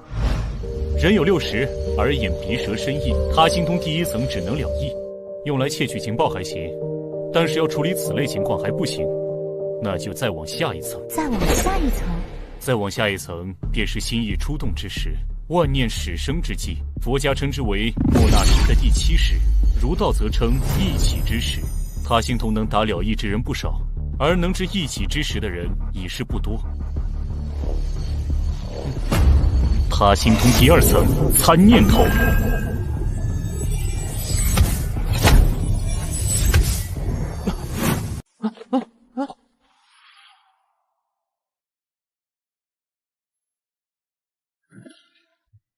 一起之时，弹指间生念400之数，可观意之音。我好弱，我要变强，我要变强！大哥怎么还不回来啊？如果是他，一定不会这样。我要像大哥一样，才能保护小妹。能不能拉拢圣尊？不行，除了母上，大哥还有我，没有人会真心对小妹好。你不能懦弱。哎，全部都是想要保护妹妹的念头。可恶啊！居然让本尊心口一紧，这孩子到底经历了什么？啊！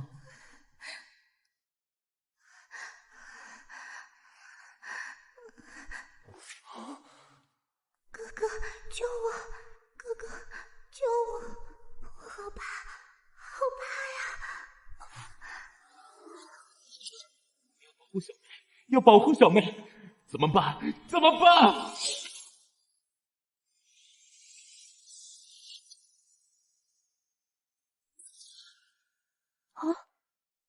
有什么发现？大概是孩子内心强烈的呼唤着想要保护他的人，才形成了现在这个人格，想要能够时刻保护自己。可恶，他们到底经历了什么？这些年我也一直在追查，始终没有线索。儿子和女儿也始终不肯开口，告诉我们到底发生了什么。这样还是不行啊，只能推测出到底是什么原因。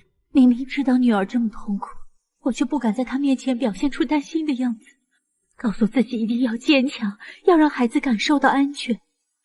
我真的好后悔，当初为什么会疏忽大意？我真希望对方是冲着我来的，为什么要伤害孩子？还是没办法吗？他心通还有一层，可知一切。那你怎么不使出来？再往下便是佛家所言阿赖耶识，是为心之根本。相较第7层的一起之时，此处所藏一切无边无际，要能固于此境而不迷失，须得心性明净。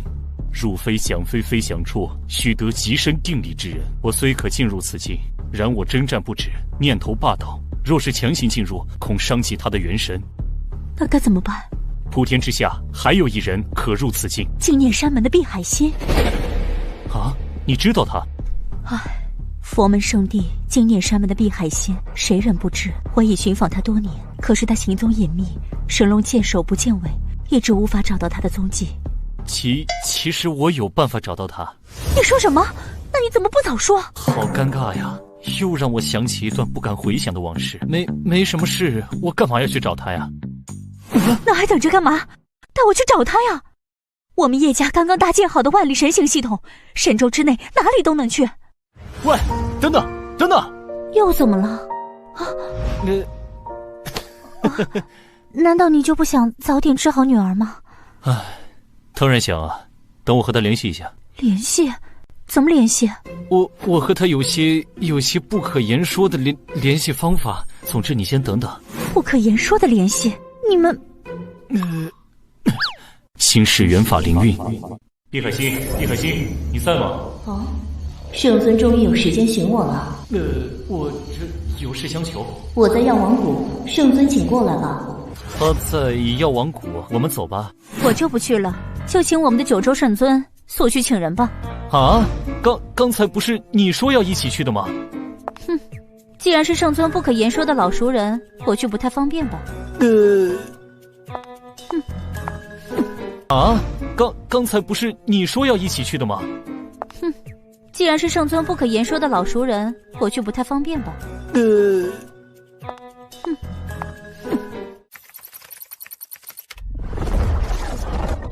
圣尊，请快走吧。好，我会尽快回来的。药王谷。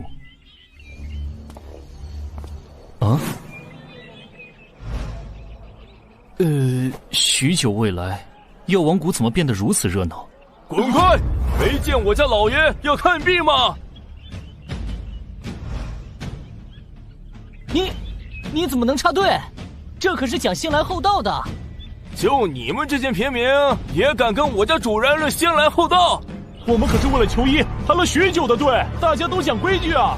规矩是给你们这些底层人定的，知道我家主人是谁吗？就算老子把你打死，也不用负责。给我滚！乾坤我。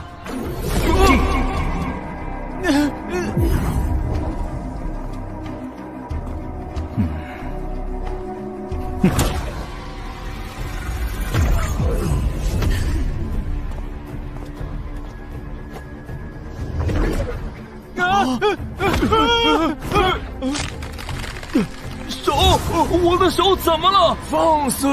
是哪个敢搞事情？你们干什么？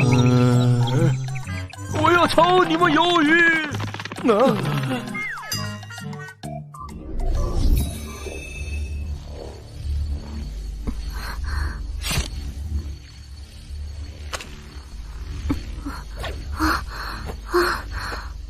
许久不见，这里变得热闹了许多呢。你怎么来了？我来寻碧海心有事，他人呢？姐姐就在谷内呢，你去寻她便是。药王谷的规矩不是只收怪症绝症的吗？1年也不见几个吧，怎得现在如此光景？因为我是个大夫啊。如果能够帮助更多的人，规矩都是用来打破的。自从认识你以后，人家才想明白这个道理呢。辛苦了，不过为什么外面要排2队啊？人家时常义诊，就会有些人借着义诊之名向我表白，我怎么拒绝都没用。为了提高义诊的效率，人家就告诉他们，若是想要表白的，不许插队，另排一队。人家有空的时候再一一拒绝他们。这些人还真够执着的呢。哼，这些人一个个身上都散发着浓浓的雄性动物发情的味道，都是用心不正，看人家脸的，都不了解人家，凭什么就说喜欢我？我帮你打发了，你继续看病吧。好呀好呀，真是帮我解决大麻烦了。你呀，从认识你开始就没个规矩，你就继续看诊吧。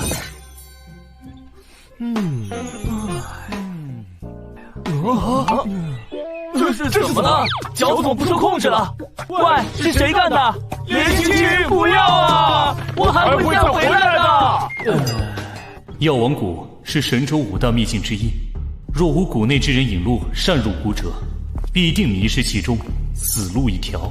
其中神秘至今未解。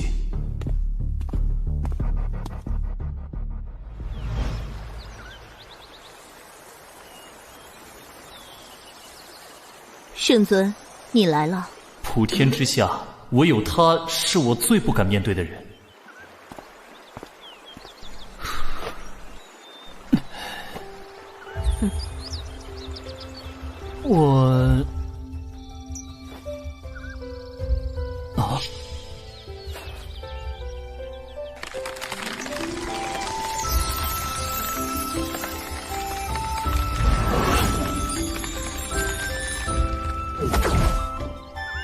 许久不见，为何圣尊还是对人家如此拘谨？我是有多可怕，才让圣尊生出不敢面对人家的念头？这一连脱生的法门真是什么都瞒不了他。圣尊不必有任何亏欠之意，一切都是我的决定。即使一连脱生，为啥我却没法感应到你的？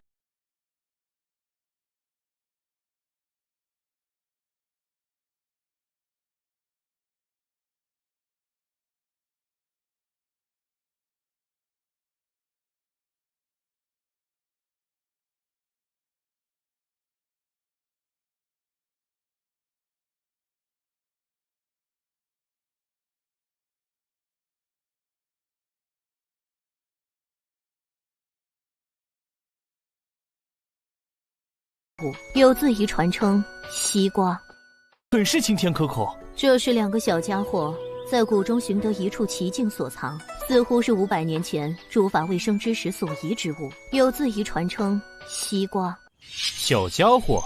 什么小家伙？这谷内什么时候有小孩子了？爹，你怎么来了？乾坤我定！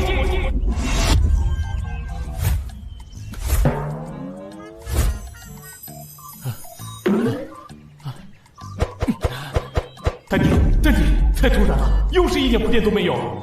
但是本尊遭遇这种连番冲击，应该已经适应了。淡定，不能再失态了。姐。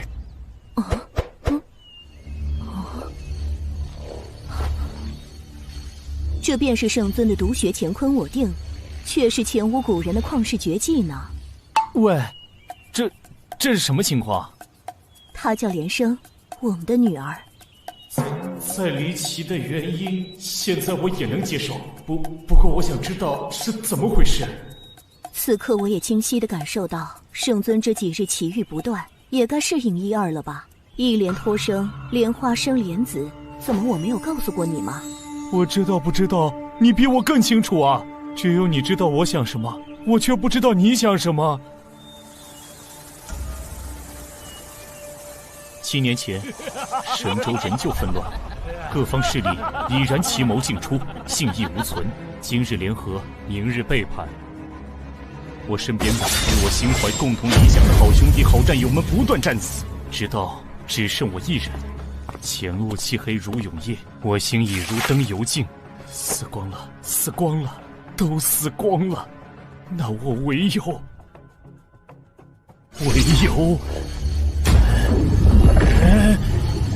杀！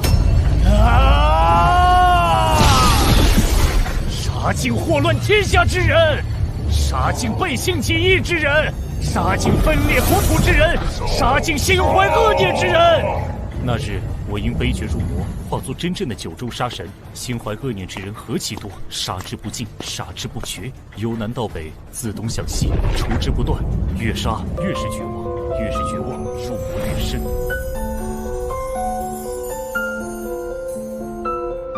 今年山门碧海西来干什么？我来渡你。你们今年禅法，出世寻佛，这世间事与你何干？我何须你渡？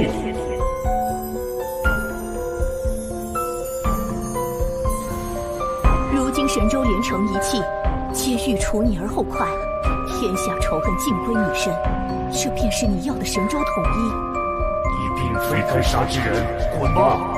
既我非该杀之人，我走与不走有何区别？不走便杀，还不滚？难道白白送死，浪费一世功德修行？你能为苍生入魔，我便愿为你弃佛。一派胡言！我杀不为天下，只为复仇。那你便来杀我吧。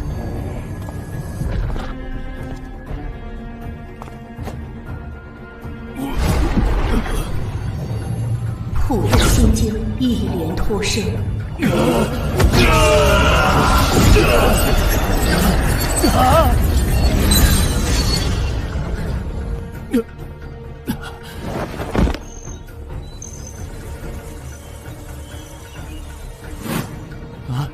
难道亲一下就会有孩子？确实未曾告诉过你呢。那日你魔气散尽，却已不复生机，若不救治，必死无疑。我便带你来到这药王谷，找莲心帮忙。难怪，我醒来后便是在莲心的药炉里。那之后你对我做了什么？一连脱生之后，你我已是双身一心。在莲心的护持下，我又对你用了本宗最高秘法一连再生。虽然过程异常凶险，但是得到的结果便是你身心再构，误打误撞达到这旷古绝今的无敌境界，太乙玉清境。既然孩子都知道我是他爹了，为何不带他来找我？并非不想，而是不能。难道又是担心孩子的安全？他只能再活1年。原本我打算再有半年如无进展，我便带他去看遍天下，顺道去找你。这是怎么回事？他只能再活1年。原本我打算再有半年如无进展，我便带他去看遍天下，顺道去找你。这是怎么回事？莲儿天生怪病，一旦有伤口，血流难止，我便带他来药王谷寻莲心诊治。药典上记载，此病称为琉璃体的绝症，目前尚无药可医，天溃已至，血尽而亡。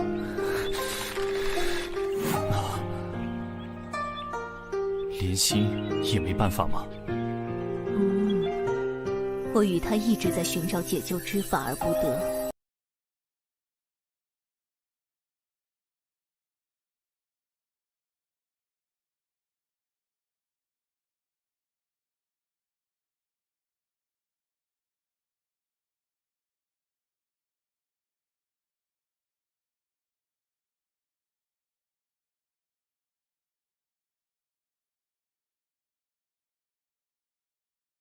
绑来，召集天下名医，一起为他诊断。如需什么药草灵丹，上至9天，下至9地，我也会去寻来。现在抱抱他吧。乾坤我定，结。爹，你是来看我的吗？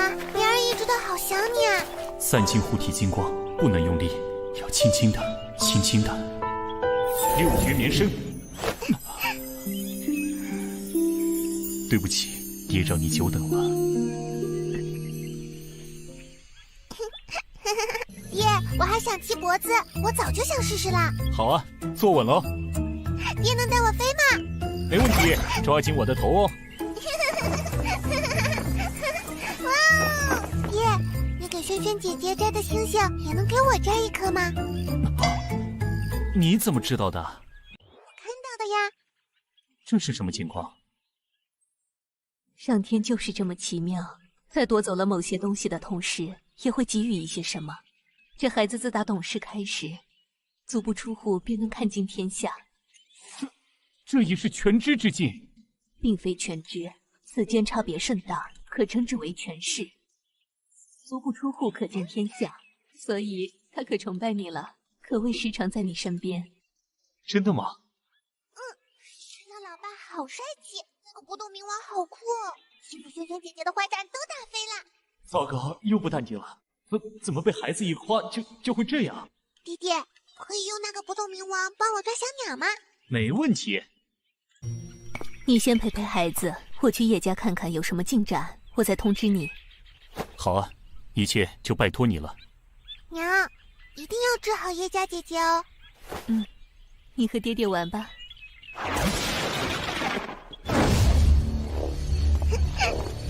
那我们开始抓小鸟吧。爹爹轻点抓哦，不要伤了鸟儿哦。好嘞。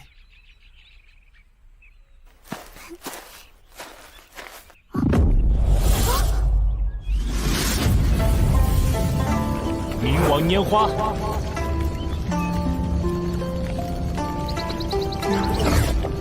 哇，太酷了！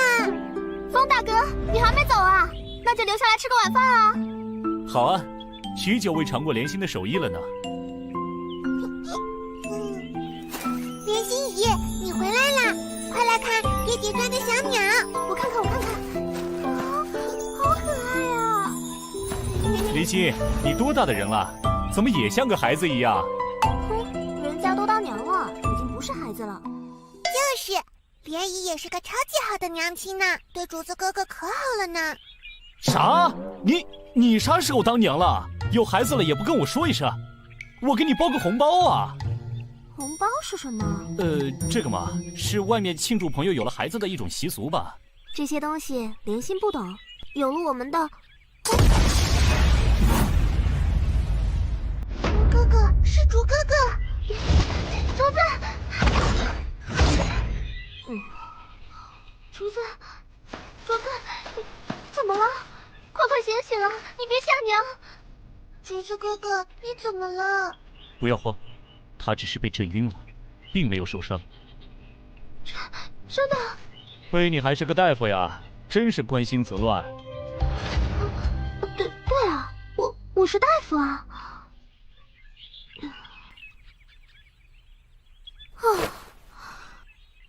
真是的，早就跟他说，别再弄那些莫名其妙的东西了。他就是不听，这都第几次了？等他醒了，我一定要狠狠揍他一顿。可是竹子哥哥很厉害呀，做出来的东西都好神奇呢，外面都没有呢。可是竹子哥哥很厉害呀，做出来的东西都好神奇呢，外面都没有呢。厉害有什么用？能治病救人吗？不好好跟我学习医道，还怎么把药丸谷传承下去？爹，你来了。是啊，我来。爹！哇，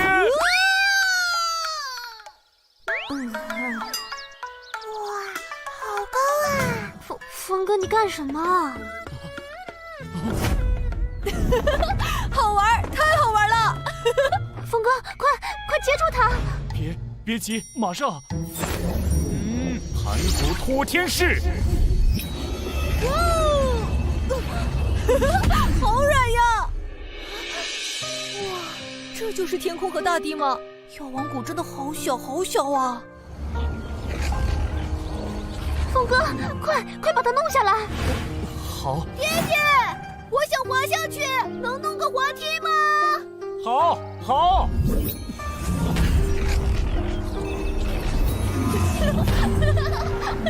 哇，好壮观啊！这个世界真的好壮观啊！爹爹，牵住我！太好玩了，爹，再来一次好吗？天上的景色我还想再看看。我也想玩，我也想玩。乾坤在地。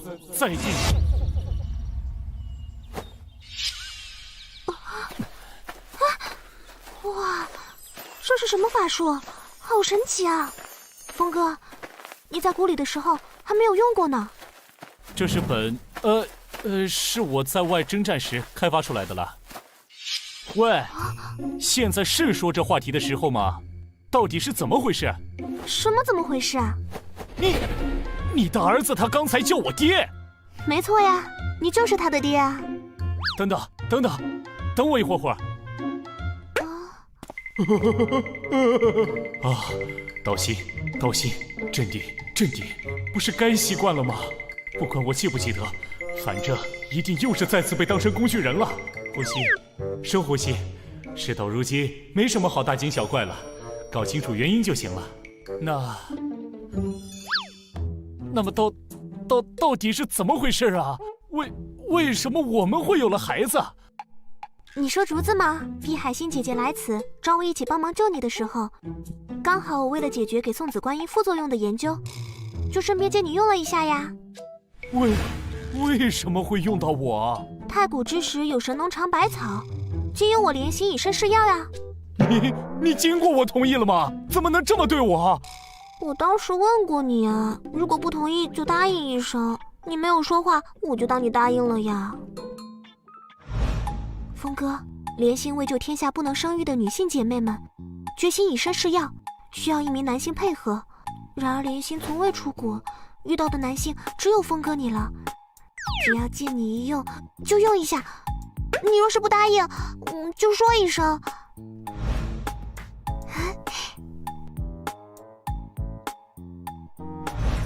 峰哥，那你就是答应了。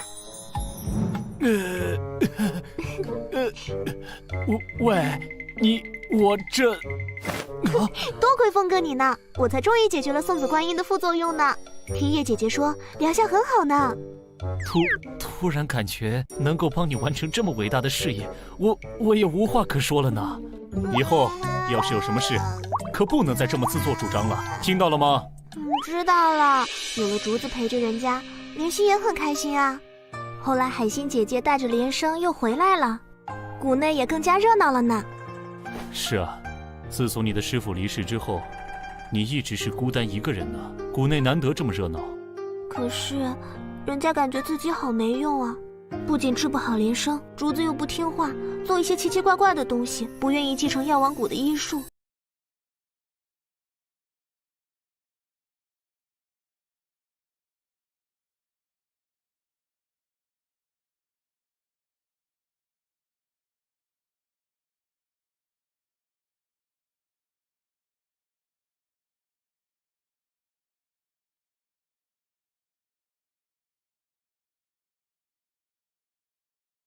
你我都是初为人母，初为人父，但是孩子不是实现大人愿望的工具啊，兴趣才是最大的老师。虽然我不知道儿子在做什么，不过既然他能这么喜欢，我想咱们就应该全力支持他。那药王谷的船长怎么办？既然你都打破了药王谷的规矩，开始义诊了，有没有想过开办一个医学院，将你治病救人的本事传授给更多的人呢？咱们就应该全力支持他。那药王谷的船长怎么办？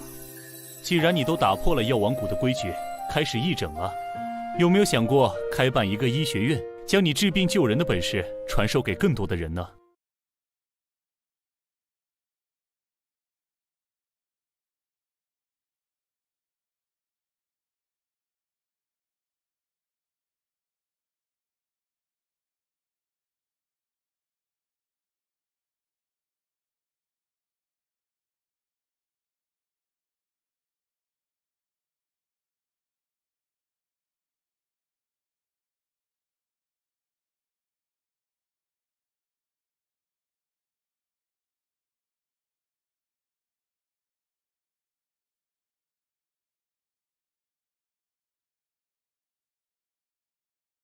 乾坤我定，解。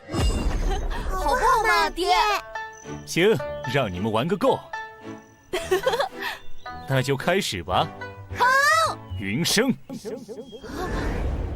哇！风起。这是在做梦吗？并没有。此招原是用来藏兵于云中，突袭之用。现在我突然发现，其实还有更多的用途啊！你们看好了，云生与森罗万象并用的组合法术，云响世界。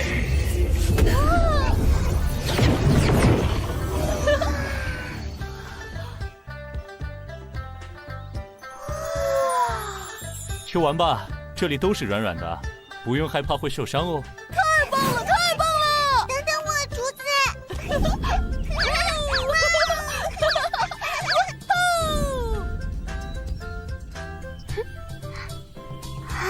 这就是我和弟兄们拼上性命，追求和平的世界才有的画面吧。他们才是这个世界的未来。这世上的仇恨、混乱、黑暗，就从我这里开始斩断。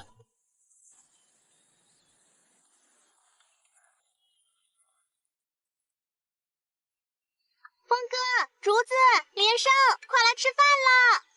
来了。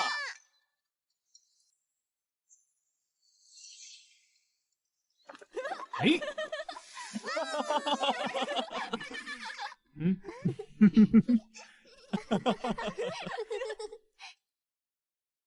娘，爹是这个世界上最厉害的人吗？峰哥可是超级厉害的呢。过娘也没怎么了解外面的世界，不是很清楚了。我娘说过，论打架和打仗，爹是最厉害的，但是其他方面也不怎么行呢，尤其是和女孩子打交道方面。绝对是最差劲的人之一。是啊是啊，当时峰哥醒来的时候都不敢跟我和海星姐姐说话，脸都是红红的，好傻哦。喂，不要提过去的糗事好吗？爹，你能帮我们一个忙吗？你说说看。竹子哥哥和我发现了一个秘密基地，里面有好多种子和写满了古老文字的书本，还有一种会发亮的墙。对呀对呀，那个墙还会说话呢。竹子哥哥做的那些神奇的东西都是从那里学来的呢。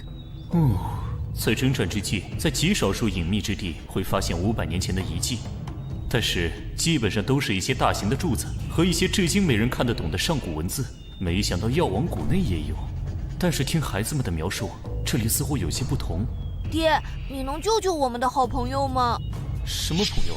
就是他教会了我们上古的语言和文字，但是他被困在一个神的房间里出不来，娘和心仪也都没有办法。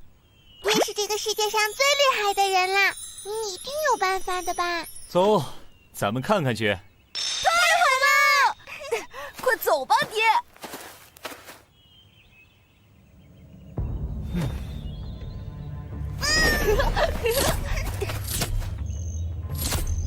咦，慧眼破幻，山洞，没想到里面居然还有此等奇地。若非现在我能看破世间一切迷幻，此地断难发现。孩子们是怎么发现的呢？爹，快点进来啊！好。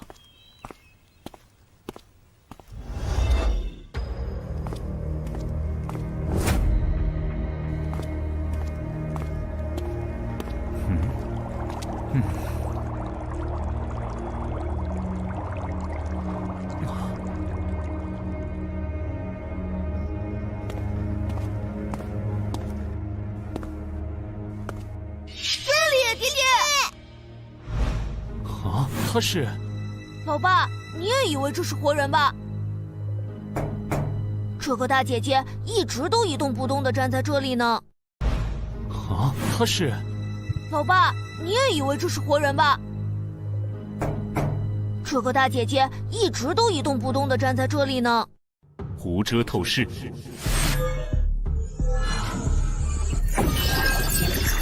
这是上代文明的人傀儡树吗？构造和现代的完全不同，没有附魂，也没有驱动傀儡行动的灵化炉。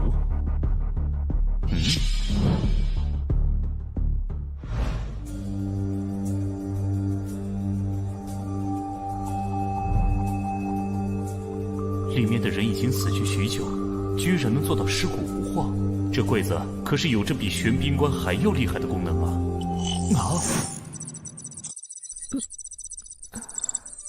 竹子、连生，你们来了。铃兰姐姐，铃兰姐姐，我们找老爸来帮你了。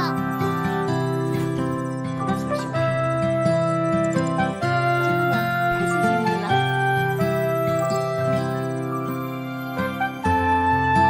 你们的爸爸很帅气啊！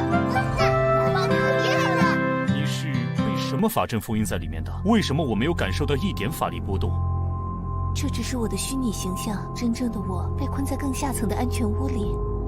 虚拟形象又是什么？是幻术还是身外化身？没想到500年后的世界和我们那个时代变化那么大。我说的你听不懂，你说的我也很懵呢。老爸，这不是什么法术了，这叫显示器。500年前的世界和姐姐一样的人们都是通过这东西联系的，千里之外都能互相交流呢。啊，这东西可以千里传音，这个世界能做到此境界的人屈指可数啊！铃兰姐姐教了我们很多神奇的知识呢，有数积分、童话故事，还有机械电子。竹子哥哥发明的这些东西也都是铃兰姐姐教的。这就是引发末法时代文明所遗留下来的技术吗？姐姐，你怎么了？今天姐姐不能再陪你们了，这个基地的能量即将耗尽，姐姐的身体也快不行了。不要去！老爸会帮帮姐姐吧？别急别急，老爸会想办法的。我怎么能帮到你？不用了，我已经快不行了，在我生命的最后一刻，有竹子和连生能够陪我，我已经知足了。老爸，快把姐姐救出来！娘亲一术神通，一定能把姐姐救活的。为什么你会被困在这里？500年前，我们的世界爆发了一场足以毁灭全人类的战争。我的爸妈带着我来进了这里，本以为可以躲过灾难，却被敌人找到了我们。我的爸妈将我藏在了这里最安全的房间里。爸，放我出去！我要和你们在一起。女儿，这里很安全，你一定代替爸妈要活下去。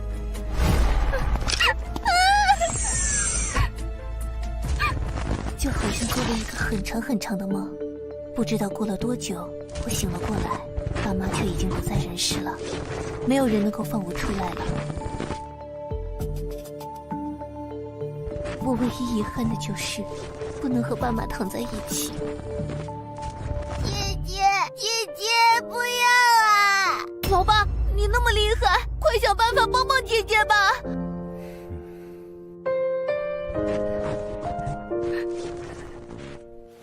好啊，老爸也想见识见识500年前的技术呢，带我去吧。老爸，快来！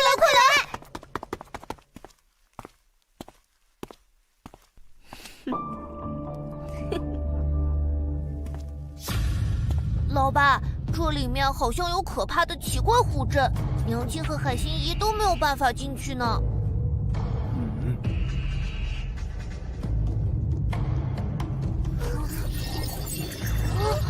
你们先出去等着，待为父来破阵。老爸加油！老爸要小心啊！好。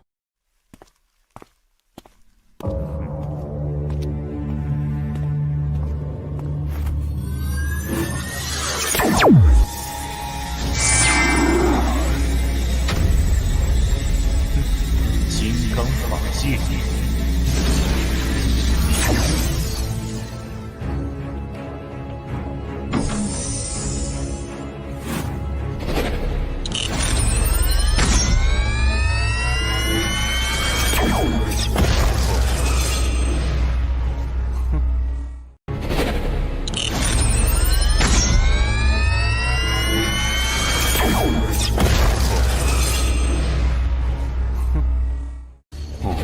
这是什么厉害的技术？居然快要打破我最初解的护身法界！护法还谢。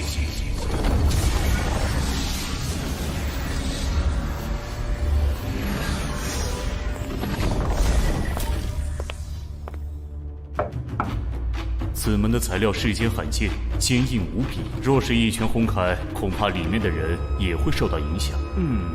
那就这么办吧。嘿！神力寒山。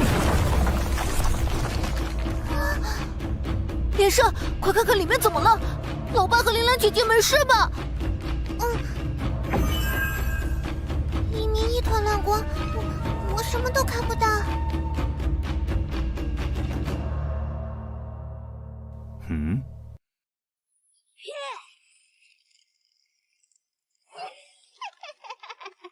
终于出来了，颤抖吧世界！一出来就发现这么好的宿主，为了感谢你放我出来，我就大发慈悲的占有你的身体了。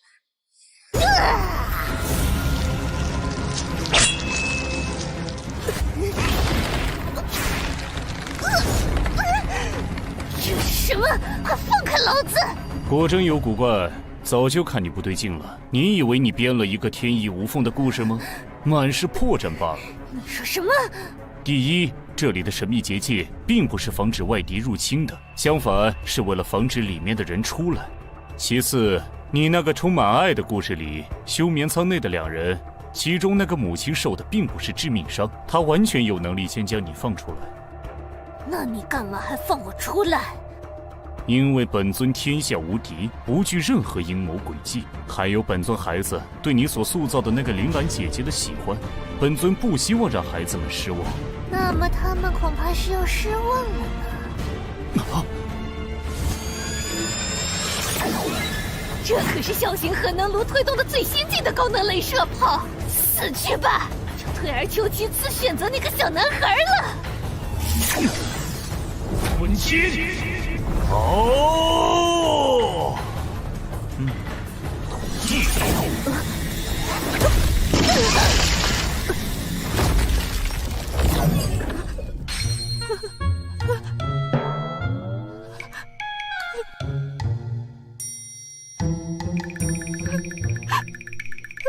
你我素不相识，你欲夺我性命，我消灭你也无可厚非吧。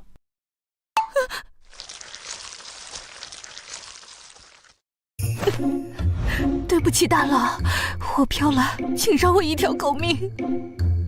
哼！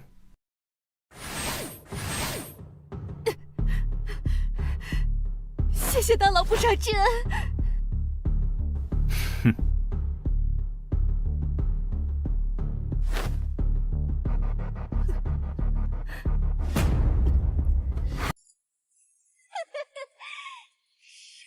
催眠。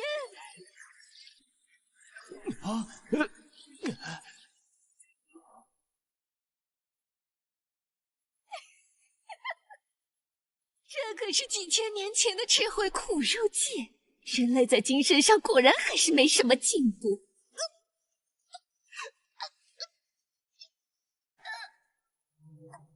铃兰意识空间。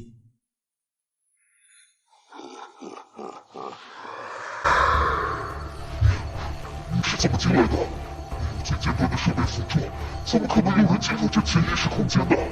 哼，你惹错人了。法涛惊鸿。我看这个眼睛。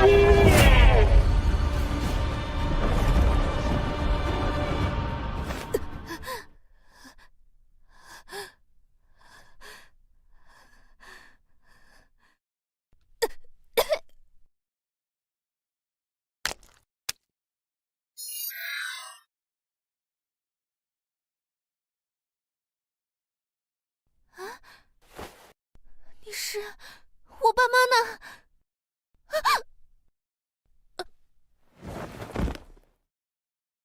嗯。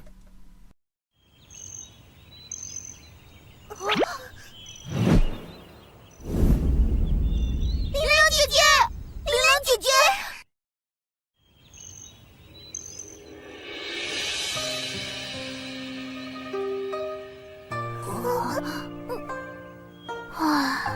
怎么了？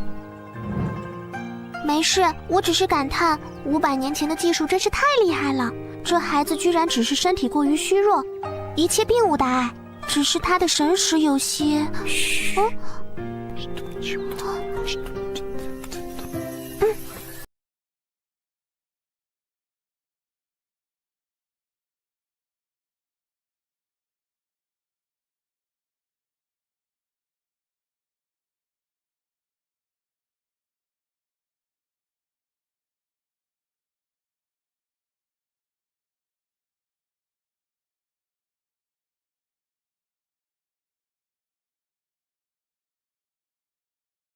已经有了发现。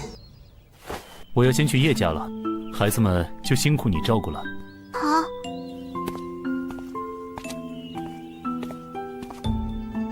竹子的喜好，我们做父母的一定要支持。我听你的，峰哥。帮我和孩子们说声再见，我会常来看他们的。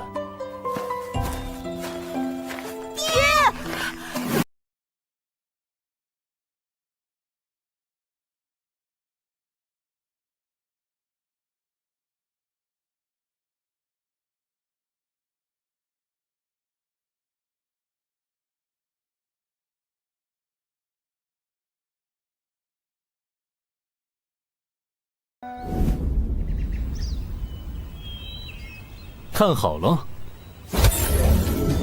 翻山倒海，东海水来。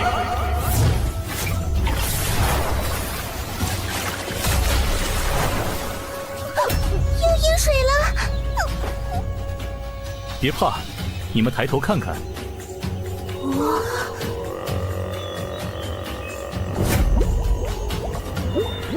这是什么鱼儿啊？好大啊！哇！这是什么东西啊？能吃吗？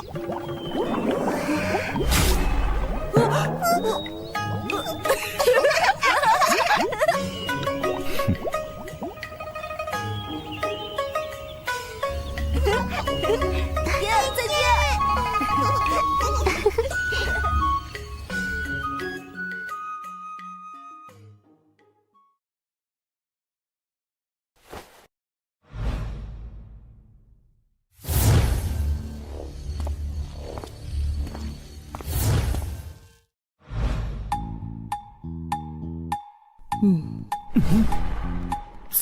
怎样了？圣尊真是有福气呢，居然和听雨妹妹这么出色的家人有了孩子。这你得问莲心。倒是便宜了你这臭酒鬼，居然让海星姐姐此等家人为你这个笨蛋弃佛入室。好尴尬呀，该怎么转移话题呀？先看看孩子的事吧。还不快过来！有什么发现吗？你随我一起进去，进入他的无边识海就清楚了。光靠我一个人还不行。好，别担心，有我们在，一定能找到办法。听雨，若是一会儿他有动静，一定不能让他乱动。好。他心顶峰境界，叶继明。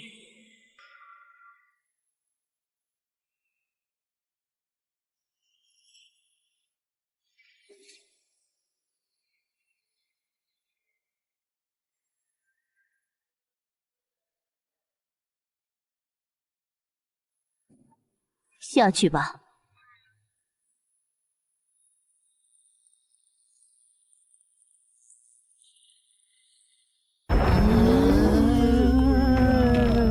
怎么会这样？一般人的心海之中所藏人之一切过往，明镜多彩或阴暗肃杀。我从未见过有人的识海会是此番景象。心境之象，乃是由爱憎欲之所现，一切记忆情绪构筑起了这一切。这表示他的内心充满的只有恐惧，心性尽藏。他的本心在哪里啊？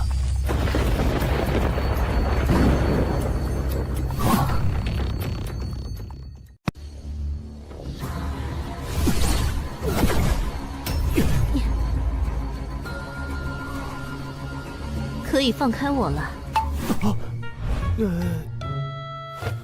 刚才是怎么回事啊？这大概就是他内心强烈的渴望保护的愿望所生成的具象实现，将他牢牢地保护起来的哥哥的心之本相。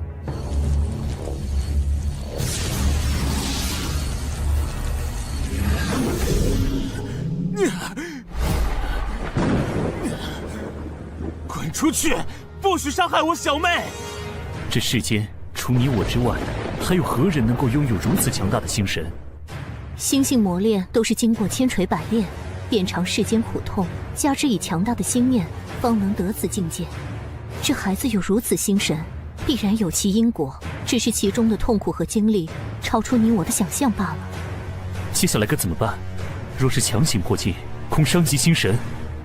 这便是我需要圣尊前来助力的原因。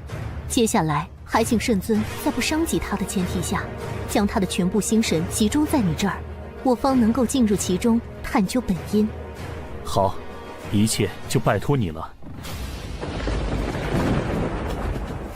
就让我感受一下你保护妹妹的意志吧！快从这里消失，不许伤害小妹！天地法相。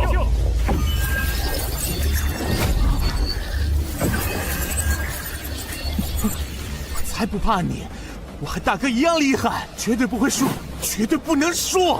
很好，那就攻过来吧。万雷！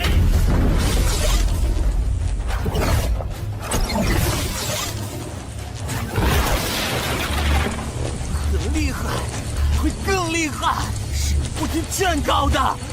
哼。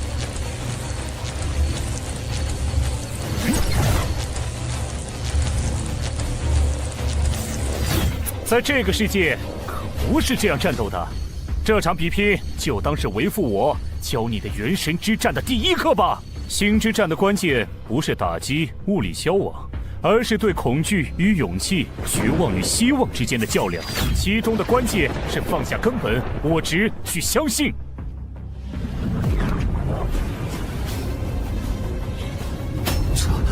这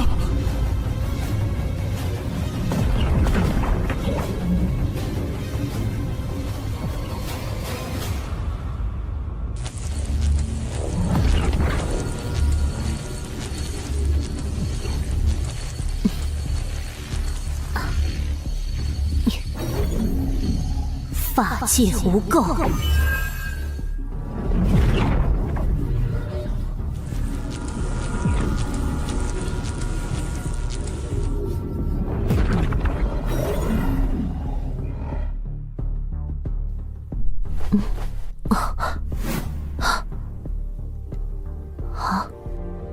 哥哥，妈妈，我好怕，我好怕，救救我，救救我！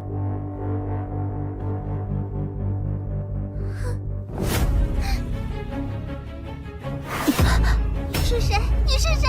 哥哥呢？哥哥，哥哥，不要过来！走开，走开！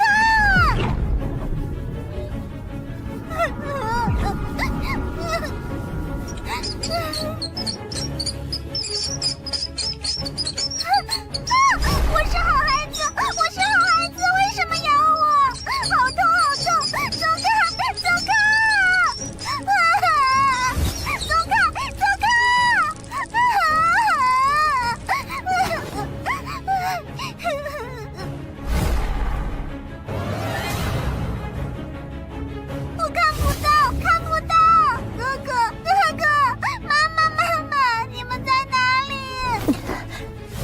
精进药王符、安神咒。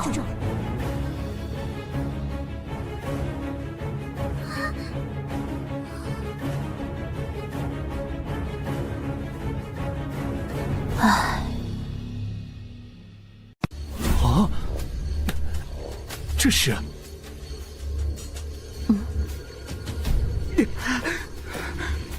先出去吧。孩子，坚持一会儿。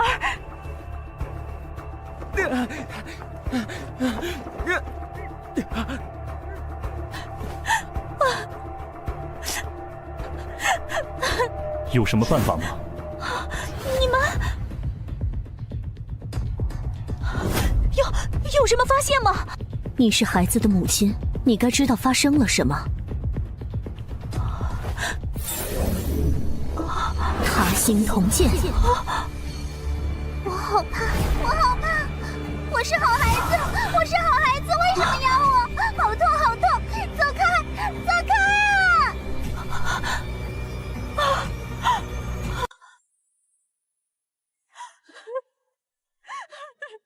对不起，女儿，对不起。知道了孩子经历了什么，但是该如何治疗呢？这心疾说好治也好治，说难治却也是难如登天。姐姐，你快说，该怎么办？我拼上这条命，也要把女儿治好。药就在你们身上。我？姐姐，我若是女儿的药，早就该治好她了。换作圣尊，你若是被老鼠啃咬，蟑螂爬在身上，又身处死人堆中，会害怕吗？我一生大小数百战，在死人堆里打滚是家常便饭。这老鼠蟑螂在战场上都是维持生机的难得之物，早就习惯了。我虽为了峰哥弃佛入世，命运让我有了连生。作为一个母亲，我便知道为了孩子，一个母亲能够付出一切，这便是母爱的力量。孩子年纪尚小，便遭逢此难，内心缺乏强大支柱，牺牲恐惧将自己心封闭起来，逃避痛苦。而能够克服恐惧最好的药便是敢于直面一切的勇气和感受爱的温暖。就让孩子从你们身上感受勇气和爱吧。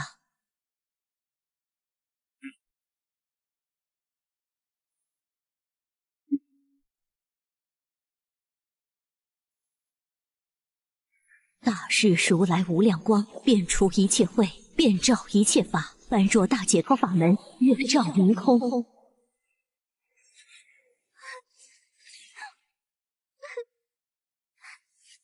好怕，救我，救我！海星姐姐，我们该怎么办？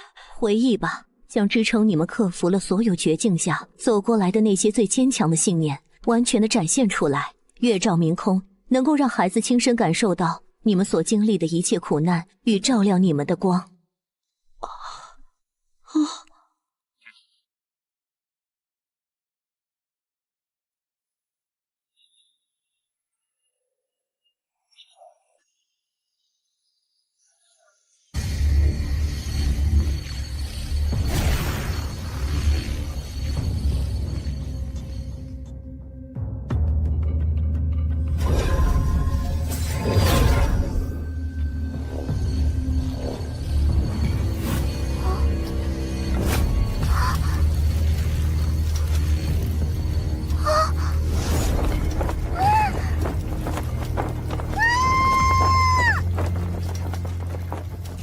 18年前，在那个混乱可怕的年代里，我的家人和整个村子都因为一个毫无意义的理由，被一群绿林山贼杀害了。爹娘，小妹，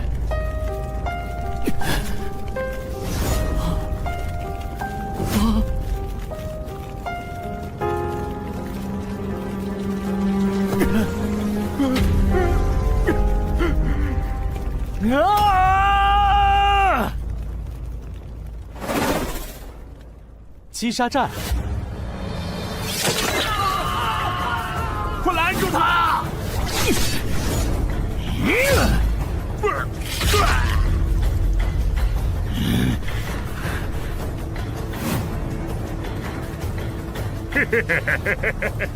我想不通，他们与世隔绝，自给自足，为什么会遭遇这种命运？强者生，弱者死，老子就是道理，哪有什么为什么，想杀就杀了。喂，话说你说的他们是谁呀？不会是你的姘头吧？老子有没有享受过呀？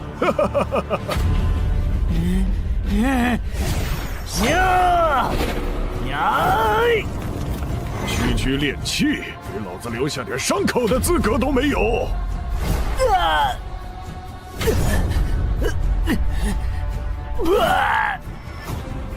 区练气就能把跨2境的老子逼成这样，受死！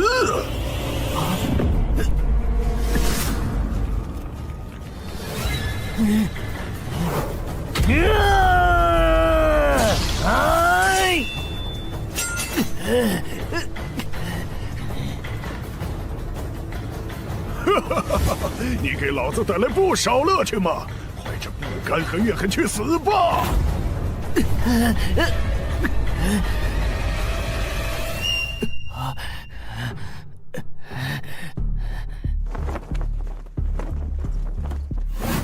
笨蛋徒弟，你可是为师此生唯一的传人，这么随便就死掉的话，谁来继承我的剑道？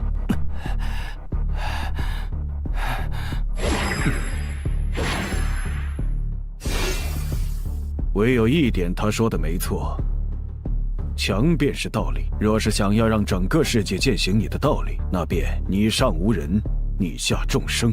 天下那么大，我就算修炼一辈子，也不可能达到师父的境界。更不要说天下高手多如牛毛，我如何践行我的道？我爹娘小妹能活过来吗？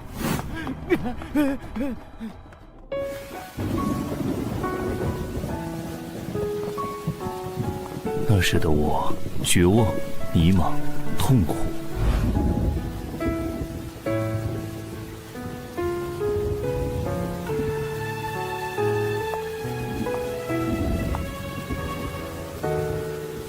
喂，你怎么回事？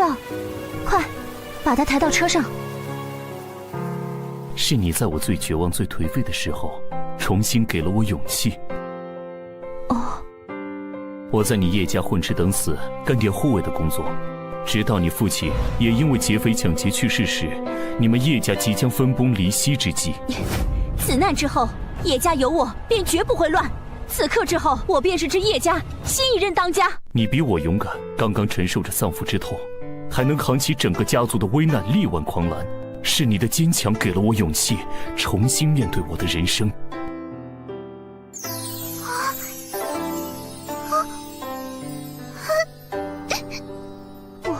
不是这样，我才是因为你才得到了勇气啊！是什么？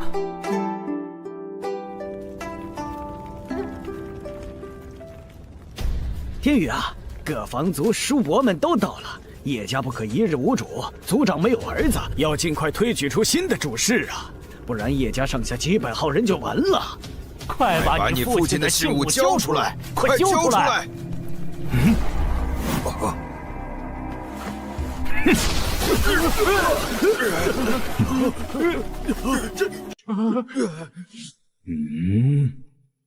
你是什么东西啊？一个外人凭什么管我叶家的事儿？滚开！在所有人都逼迫我，想要把我逼入绝境的时候，你挺身而出，挡在我的面前，才给了我勇气。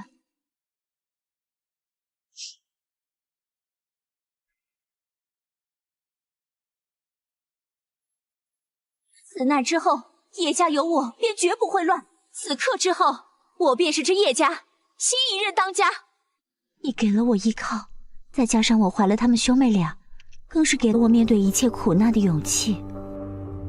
之后数月，我整顿家族业务，清理家贼，对外重建商队，应对伤敌，终于让叶家度过了这个大危机。喂，邋遢怪，多亏了你。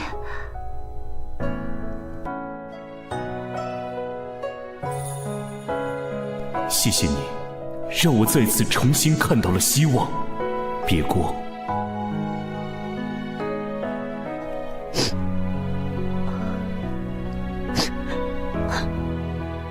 若是周围没有光，那便点亮自己，经历过最深的苦难，寻找到想要守护的东西，勇气就会在人与人之间传承下去，才创造了奇迹。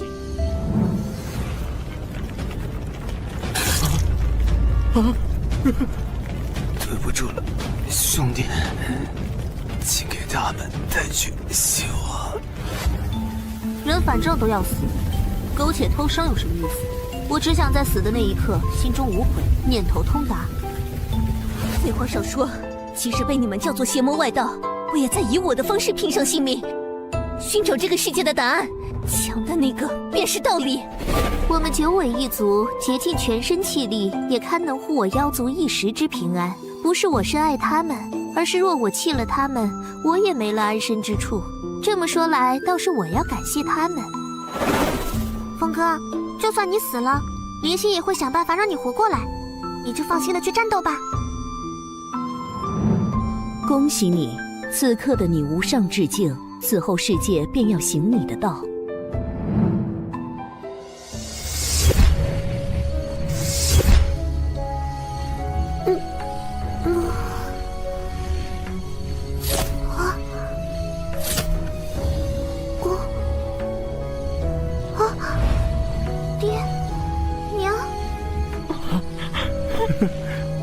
太好了，女儿！太好了，小妹，太好了，你终于醒了！啊！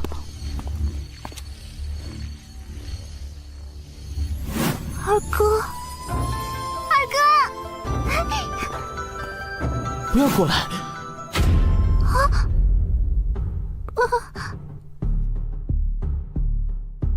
小妹已经醒了，我已经没有了存在的意义。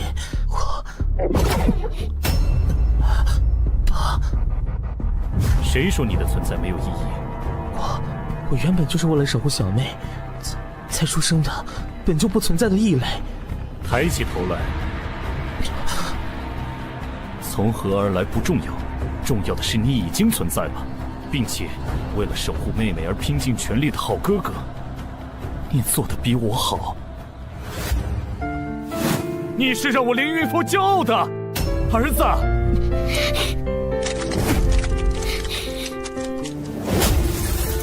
真的吗？接下来你要与我一起守护重要的家人了。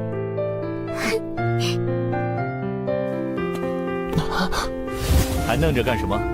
这个时候怎么变笨了？看不清情况了？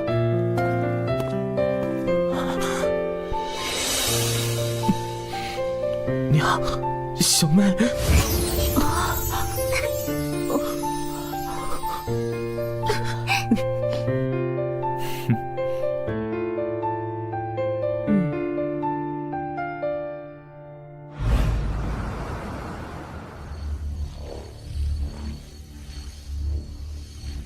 师兄，师兄，什么事居然要你元神出窍来找我？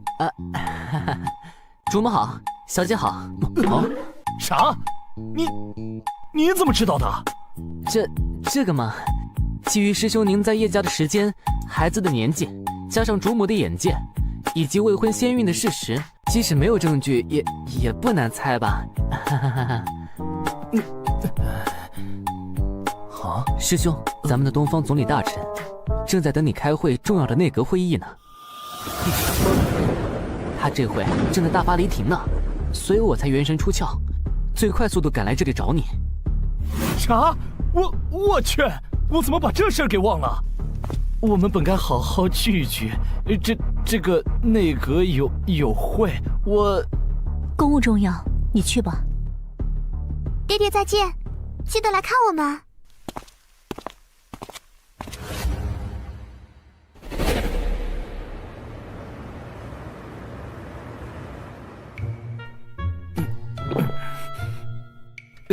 你说他气消了没？怎么可能？他女扮男装和咱们闯荡江湖的时候，那时间强迫症患者的毛病只有更重，没有最重。反正都迟到了，不如干脆就不参加了，反正行政事务也都是他在管的嘛。没错，没错，师兄，那我们走吧。圣尊道，师兄，您忙，我就先走了。比起得罪您，我更怕得罪他。嘿，你这个叛徒，回头看我怎么收拾你！神州初定，百废待兴，多少大事需要圣尊决断，不知圣尊这几日跑去了哪里？若不是从叶家发现了圣尊的踪影，还不知要去哪里寻觅。一听到你的召唤，我就立刻赶来了呀，玉叔。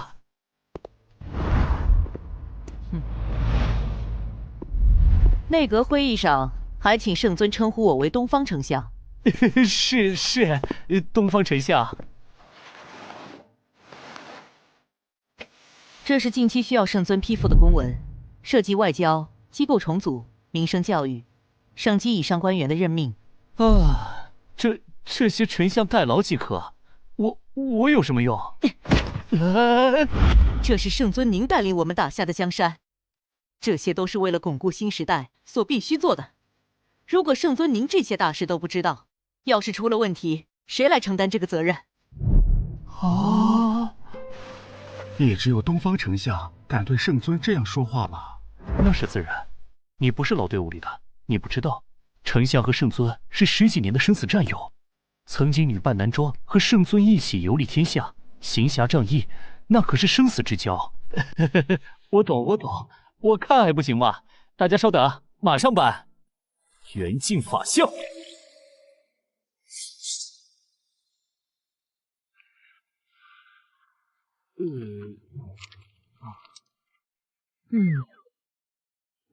哇，真是叹为观止啊！搞定。圣尊神迹，天下无双。见笑。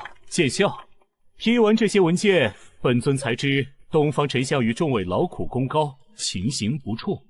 神州的未来就有劳各位国之栋梁了。批完了，接下来干什么啊？今日还有一大事需要圣尊持，万法大会。哦，都筹备好了吗？神州初定，本该恢复生息，为何还要举办这盛大的万法大会？劳力伤财，有这个预算，投入到基建教育当中不好吗？事关机密，关乎国本，诸位经过严格的背景审定，且都是身具兴邦治国的大才，参与内阁议事也该清楚来龙去脉。神州初定，各方势力盘根错节。虽然圣尊以大能力压群雄，强行合并各方势力，一统神州，但是背后却有着不为人知的博弈。诸方豪强是绝不肯轻易放弃他们原本的财富和权力的，所以他们以奇诡之术，以各方势力辖下所有民众性命做要挟，换取圣尊的妥协。神州表面一统，各方皆奉圣尊为神州共主，实则各方势力仍旧对原本的领地有着极大的控制力。什么？那该怎么办？这万法大会便是逐渐化解他们这招的第一步，也是巩固国本的重要一步。没错，万法大会不分贵贱，广邀天下修真才俊，择优入仕，是为国家选用人才的重要手段。此法是巩固中央权力、分化门阀贵族势力的妙法。不过，如何能够化解那系于天下万民生死的奇诡之术呢？此等奇诡之术有违天道，存人性者谁也不敢轻易使用。此万法大会旨在吸纳他们的新生代，一起共创一个盛世神州，让他们与神州共荣共损，届时此危自解。真乃阳谋，甚妙啊！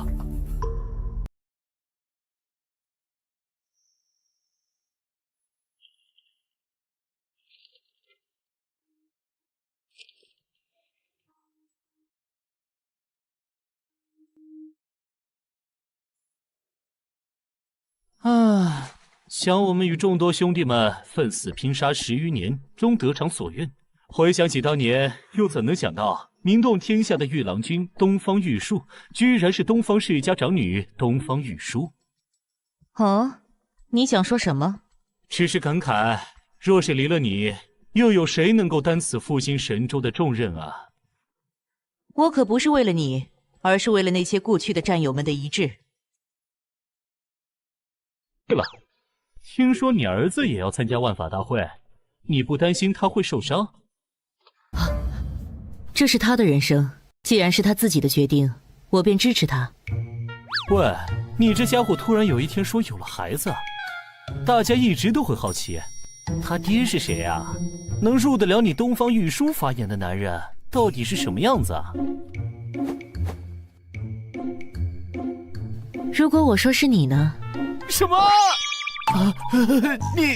你是在开玩笑的吧？你敢开我的玩笑，我就不能开你的玩笑？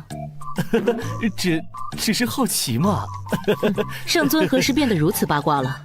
是不是平时太闲了，没有架可打，就开始打听起别人的隐私了？抱歉，是我多嘴了，还请丞相消消气。会开完了，圣尊可以去忙自己的事去了。我还有很多工作要做，没时间陪你闲聊。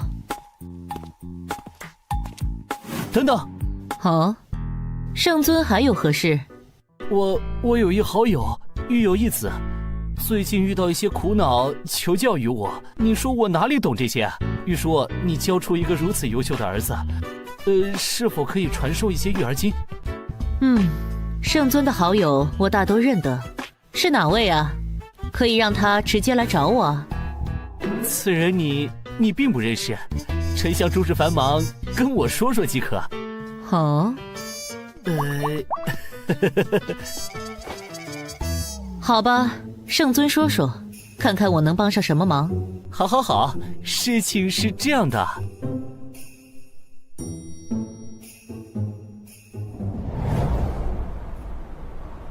道宗，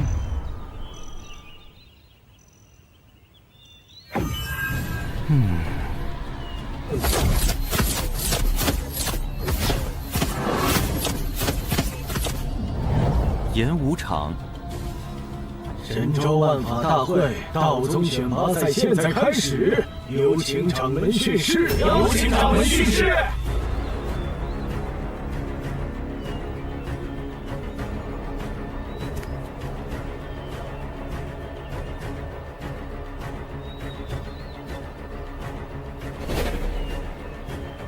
神州初定，和平不易，内有隐忧，外敌虎视。我辈修道之人，是要守我神州太平。守我神州太平！我宣布，万法大会选拔赛现在开始。诺。首先开始预选赛，报名参赛者共计500人，共分32个选区，请到抽签处抽取序号。预选赛采用淘汰赛，最终胜出者参与总决选，进行积分赛。积分最高的8位选手成为道宗代表，参与第1届神州万法大会。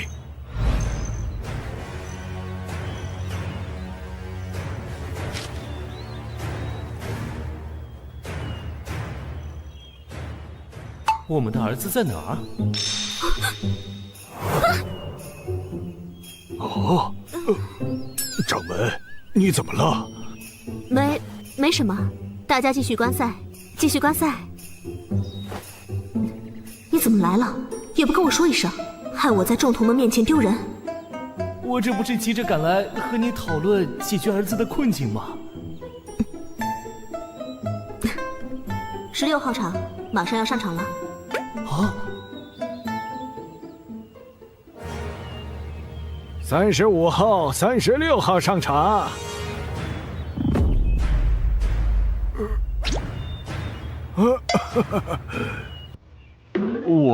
我是36号，第36代内门弟子大山。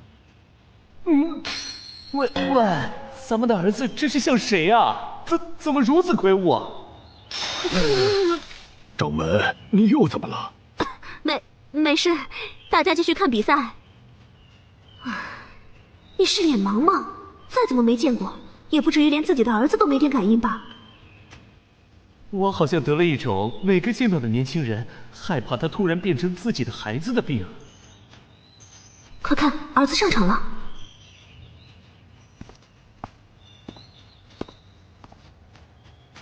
先锋，玄机堂36代外门弟子。斗法开始，行礼。36号真倒霉啊！土罗城。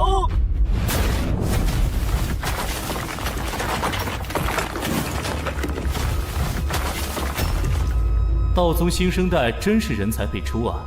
这小胖墩年纪轻轻的，居然已经达到了玉土附身的境界了。这都是我宗先辈不断钻研道法本源、锐意创新的结果，当然也离不开新一辈弟子们的勤行不坠。更重要的是，更重要，圣尊，你打下的这个和平的世界，让他们能够活着成长，这便是你我毕生之愿。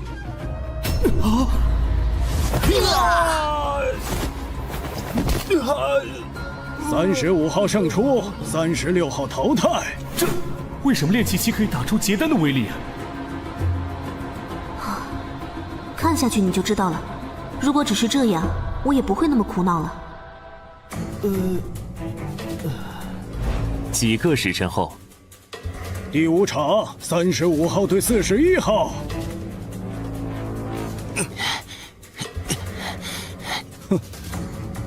41号真幸运啊！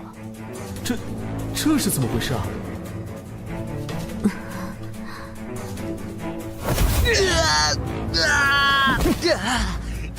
场外41号胜出。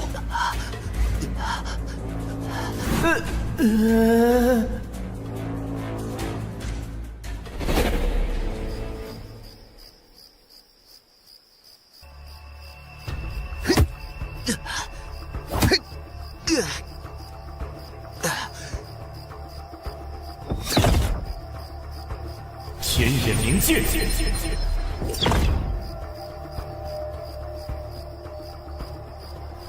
啊！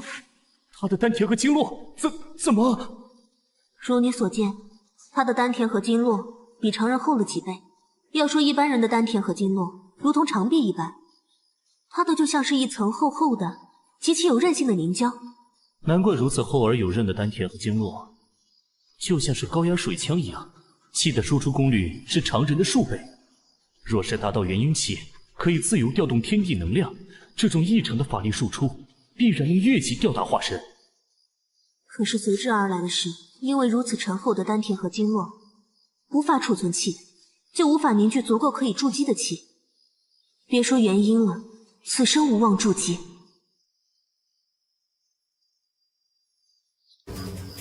你是如何看待咱们儿子这事儿的？咱们儿子这事，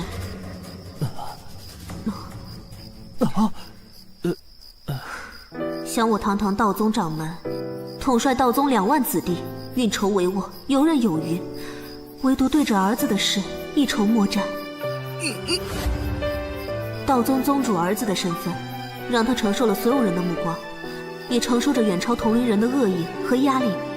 背地里大家都叫他一秒天才。1秒天才，宗主失耻，梦幻凡人。但是他却从来没有在人前表现出愤怒、失落的情绪。只有我这个做娘亲的知道，每当他痛苦难受的时候，他就会到这里拼命的练功，精疲力尽。小时候他难受了会来找我诉苦，受伤了会来找我抱抱，有什么心里话都会找我说。可是最近这2年，他的话越来越少，问他什么都只是摇头。哪怕他能和我大吵一架，哪怕是大声的质问我为什么生下他，却给他带来这份沉痛，哪怕他在我面前大哭一场，他越是这样，我越是心疼。做好一个母亲，比做好一宗之主还要难。我来试试吧。你有办法？先让我和儿子来一场男人之间的对话吧。你想干什么？还童奇术。哼，一会儿无论发生什么都别出来。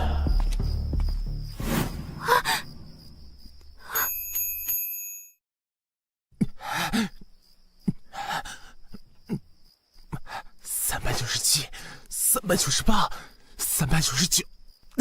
堂堂道宗子弟，不习炼气筑基之法，却躲在这里走炼体强骨这等无用之徒，道宗是没人才了吗？你是谁？胆敢擅闯道宗后山？听说道宗收徒都是天下英才，资质超凡之辈。本少神功出城，别想来此探探深浅，打几个真传弟子玩玩。想和真传弟子打，先过我这关。有意思，就凭你区一个小炼器，我怕一稍微动真格的，你就小命不保啊！他想干嘛？什么叫男人的对话？这是要打一架吗？多年的征战，经历了无数的对手，我确认了一件事：一个人的嘴会说谎，但是唯有拳头，包含了他心底最真实的意志与人格。无论是残虐、狂暴、阴险，还是勇敢、坚强、不屈，请不要轻敌。即使是我，也能和本宗真传斗上一斗。临战还不忘提醒对手，真是个耿直的孩子呀！区炼气，在假丹面前，我想重视也重视不起来啊！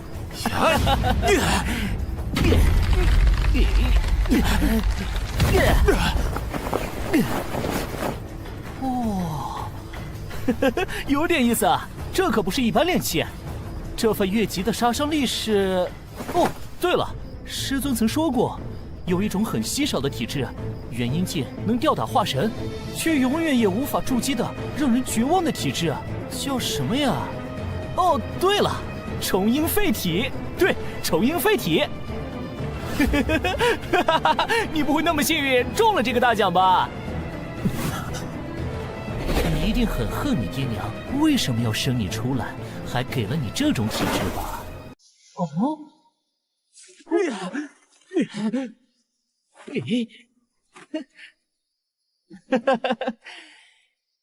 就算现在还能僵持，你能坚持多久？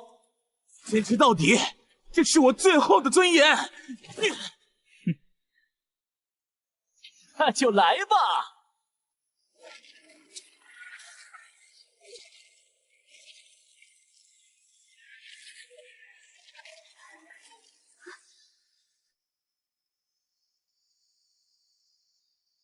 哦，喂，你想干什么？绝此修行，向此而生。你我能够悟道登峰，不都是这么过来的吗？现在是和平时期，只有这样才能助他找到希望。相信他，他可是我们的儿子。还不错嘛，让本少找到些乐子，给你个机会。叫本少一声爷爷，就饶你一条小命。我爹娘的儿子，只有站着死，绝不跪着生。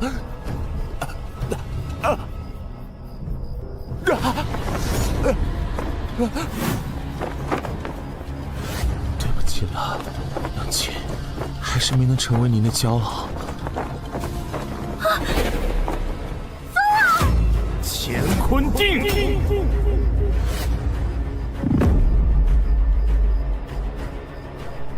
唉，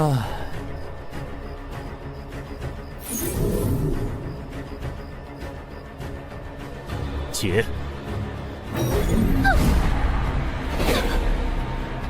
疯女混蛋！你对儿子干了什么？放开我！放开我！站定，站定！你看看啊！我怎么带？爹！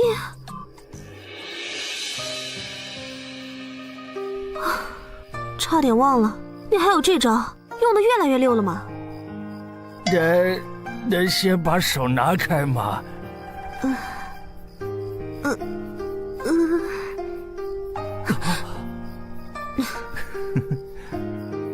片刻之后，你对儿子下手也太狠了吧！他长大以后，我都没有这么狠的揍过他。别生气啊！以前我爹我师父下手。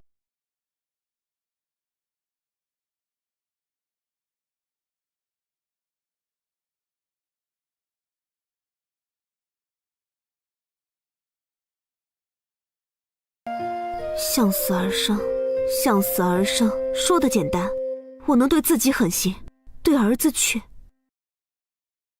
可怜天下慈母心啊！想起小时候，每次被跌在祖宗牌位前罚跪，都是娘偷偷给我送吃的。可惜，此生我再也无法吃到了。不过现在，我想我也能感受到父亲和师父对我深深的爱了。那是明明心疼孩子，却仍旧能够狠下心肠，怀着让孩子成长的期待，做一个严父。接下来怎么办？向死而生之后，当然是火而后立。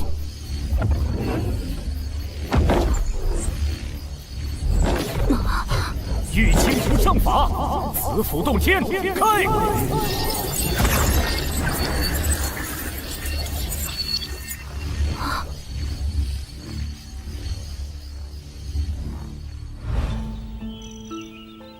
玉清镜真是太神奇了，这子府洞天放在哪个大派都是至宝，你随随便便就捏出来一个，不如多捏几个。这会儿有心思开玩笑了。接下来准备怎么做？来一出山崖地下，奇遇世外高人收徒传功的传奇故事。传功？你有办法？我一生征战，对手无数，阅遍天下奇法，无论正邪，都在穷极智慧，追寻无上至道。过去没有解药，希望在未来之中。其中，曾经与我斗得旗鼓相当的魔道大尊，亲手独创的魔科瑜伽法门里，就有着孩子的希望。千手之思，修佛入魔，法力通玄。若是没有你，他便是天下第一人了吧？没错。坠崖之后奇遇高人，你是怎么想出这种脑洞大开的点子的？是我一个既当爹又当娘的朋友用在他儿子身上的法子，效果很不错。喂，一会儿你可别再出来添乱了。知道了，我会克制的，但是我要在一旁看着。随你。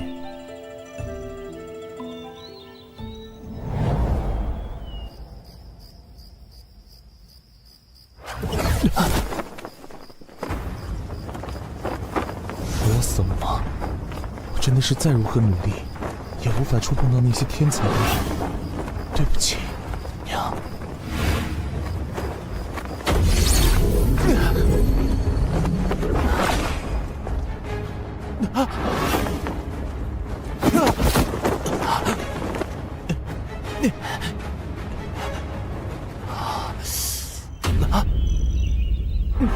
这是什么地方？我刚才明明……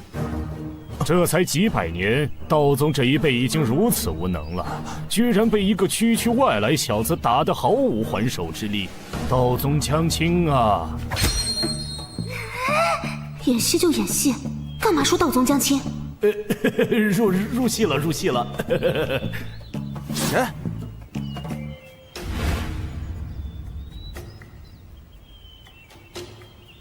前辈是何人？口出妄言。道宗守将卫国，乃神州梁柱，吾辈真传弟子更是享誉神州。我只是道宗一个名不经传的外门小辈，资质平庸。即便如此，有人敢辱我道宗，我辈当也竭尽全力，未有怯战。笑话！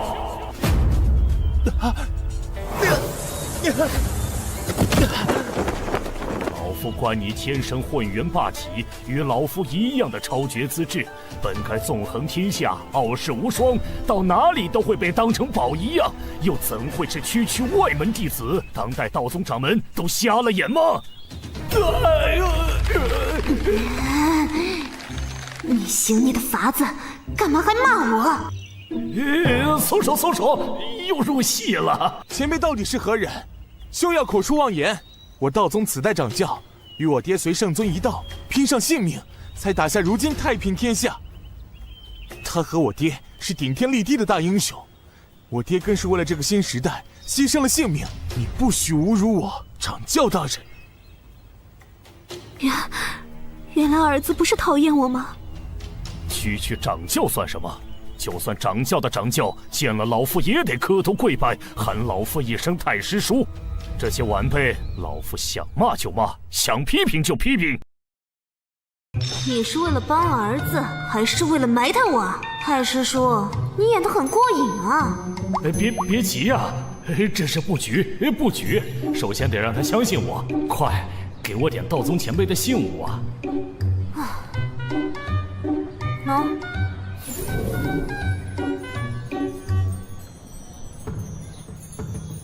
喏。千字辈道传法印，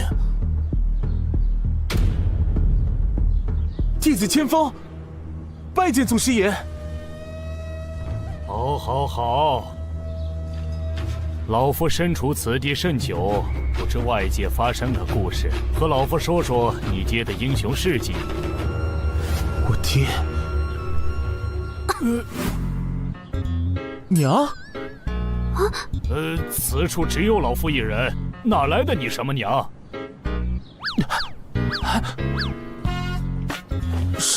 是我失言了。喂，你干什么？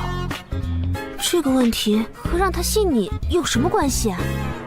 既然把我说死了，我这个牺牲的爹当然要知道一下原委了。武尘绝界。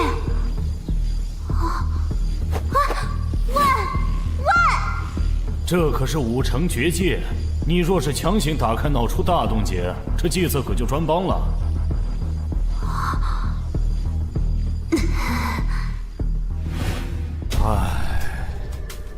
说说吧。我爹是个大英雄，我娘深爱的男子汉。祖师爷，你怎么了？没事，你继续说。15年前，我爹遭遇魔门卑鄙之徒的暗算，身中奇毒，误入我娘修炼之所。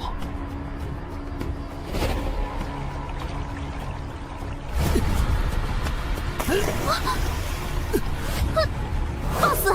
你是何人？擅闯我行宫秘境！苍海渊，没想到你修为这么深。中了奇毒仙人罪，还能跑到这里找救兵，我们就一起死吧！凌空剑气。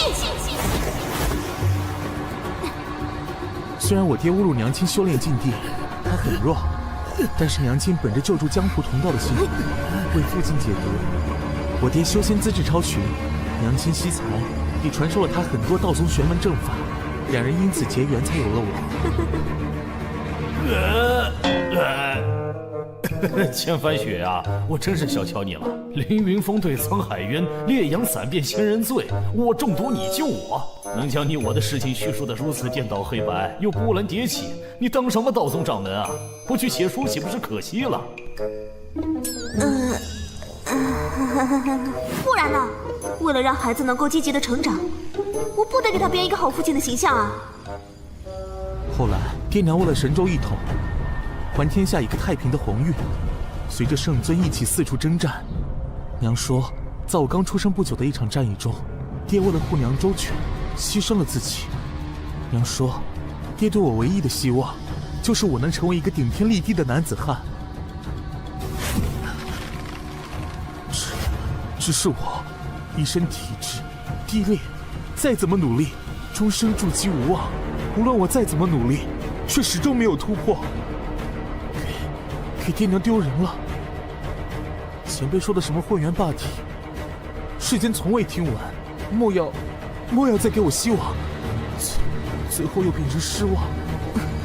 是我给他的压力太大了吗？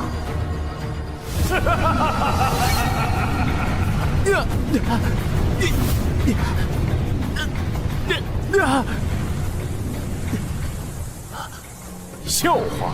当今之人有眼无珠，你我之丹田，周身经络坚韧厚重，远超常人，天下罕有。寻常功法乃为凡俗之人所用，又怎配得上这身天赋霸绝之姿？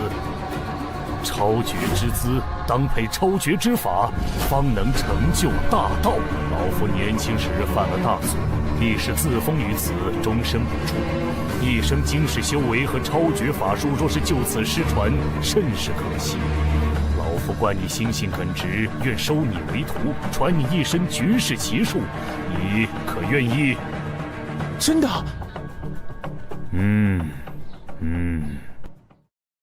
怎么样，孩子就这么落入圈套了吧？以前只知道你打架厉害，没想到你还有这种演技。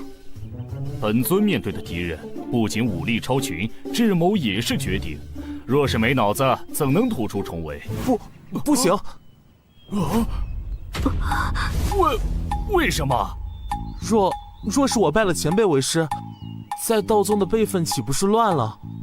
宗内辈分最高的长老，不都得喊我祖师叔？哎呦，真是耿直的孩子。传功授业不必拘泥师徒形式，关键在于我觉得你小子有意思。老夫一身玄功得以传承，名分算个什么？道宗后学晚辈，千锋，请前辈教授。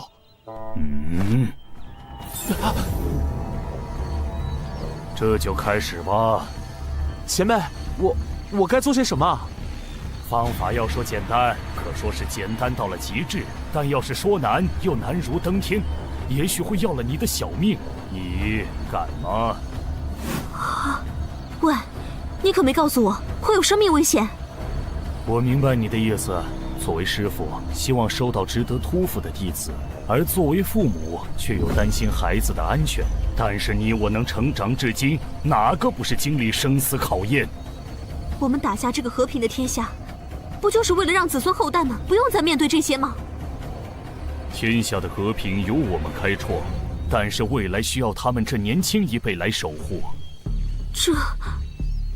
放心吧，我会一直在旁边看着的。真有危险，我也会干预。但是，从小到大，你我有听过父母的苦口婆心吗？我想把选择权交给咱们的儿子，他的人生他做主。晚辈恳请前辈传功。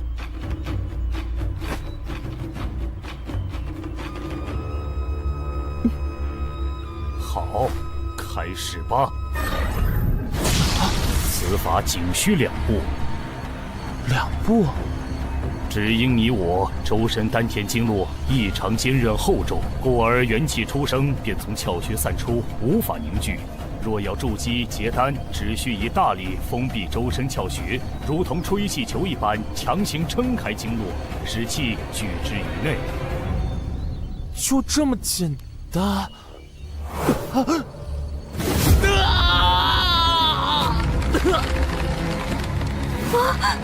看着孩子最关键的成长，也是做父母的责任，一定要忍住。你若现身，让他意志散乱，前功尽弃。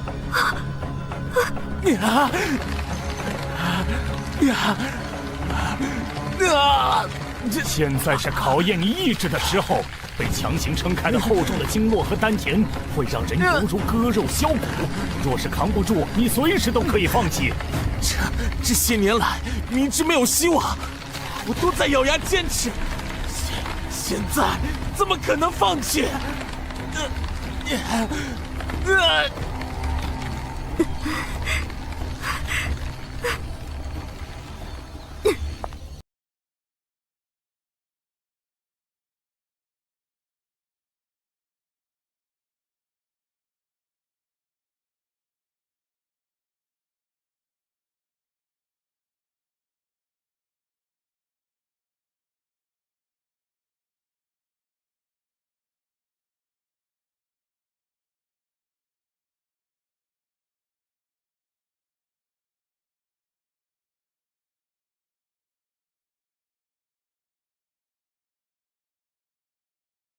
我饶不了你！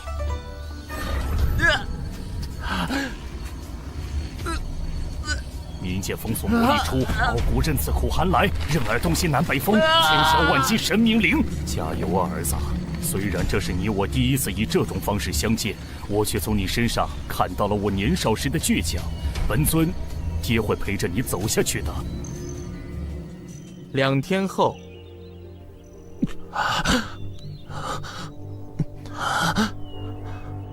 2天了，气盈白骸，肉身洗炼。好小子，第1关你坚持下来了，第2关马上要来了。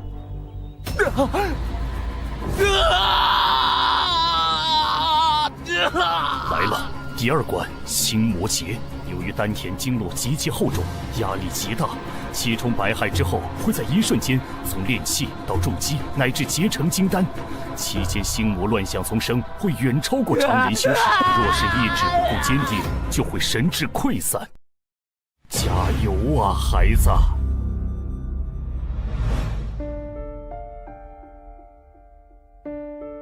唉，先锋自至，绝道蒙尘，主机无望。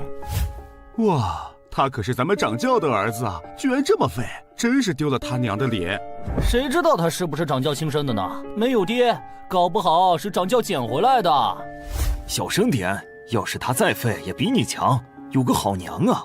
就算主机无望，他也可以在道宗横着走呢。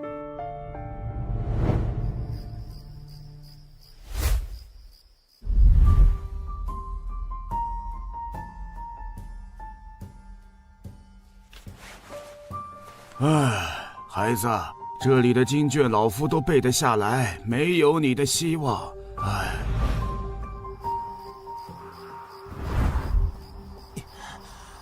呀！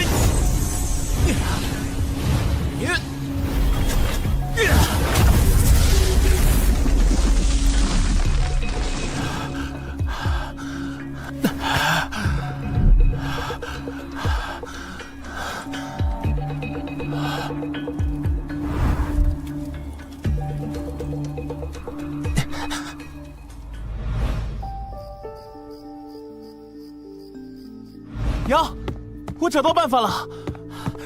风儿，你近日都在干些什么？娘，他们不是说我的丹田和经络存不下多少气吗？但是，我只要将唯一的一点气聚集起来，威力超级强大。风儿，你别急，此法只能出战，不能持久。临阵对敌，若是一击不中，便是绝境。你放心，娘也在替你想办法。啊！如果不坚持下去，怎么知道前面是什么？哎！怎么变得这么强了？我只有这条路可走了。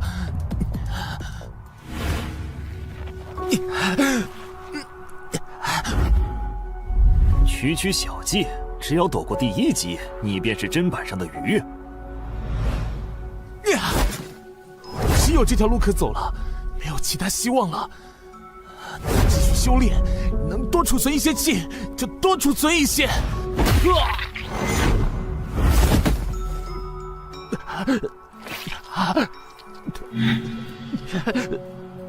你怎么这么执着？做个废人不好吗？哼，放弃吧，好好做个纨绔子弟不好吗？给他取个外号吧，就叫一击无敌，二级废物，怎么样？我该怎么办？这样下去真的可以吗？如果放弃了，我还有什么路可走？我该怎么办？我该怎么办？真的没有办法了吗？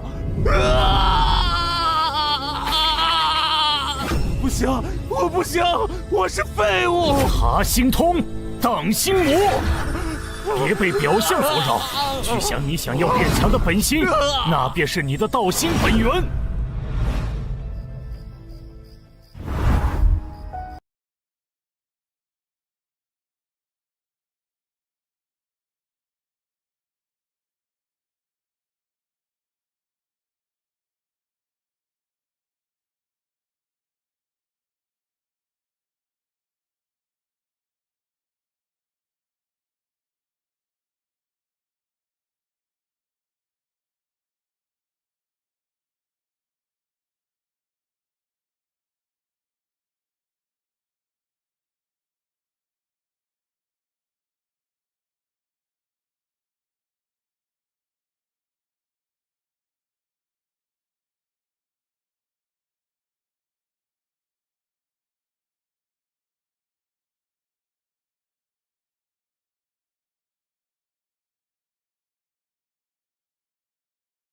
强呢，不是为了让周围的人看不起我，不是争强好胜，我只想和爹爹一样，将来能够守护娘亲，守护我最重视的人呢。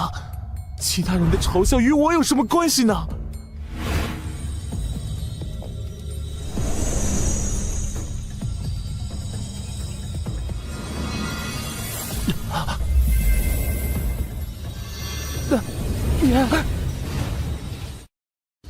聚气成液，筑基；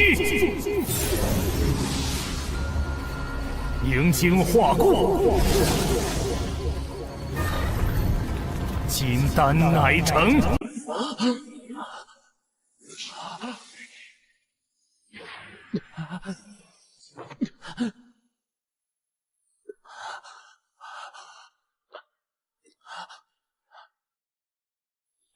恭喜你呀，孩子！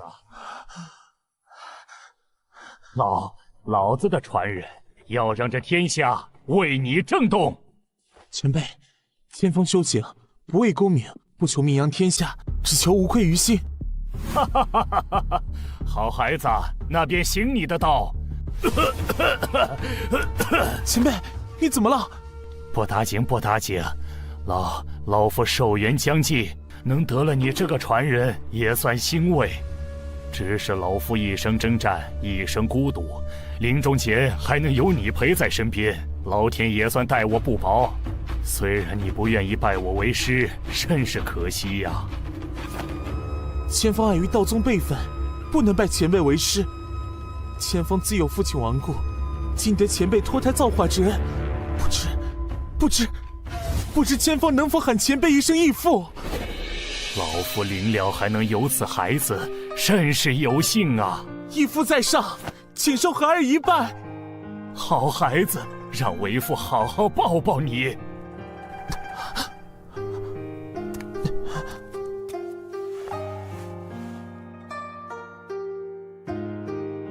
没想到啊，居然是以这种方式和儿子相处，但是这感觉真好。要给离别加点特效才行，遁法万鸟飞絮。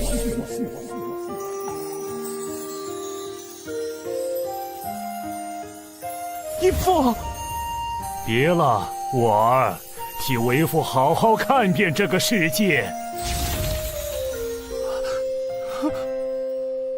义父。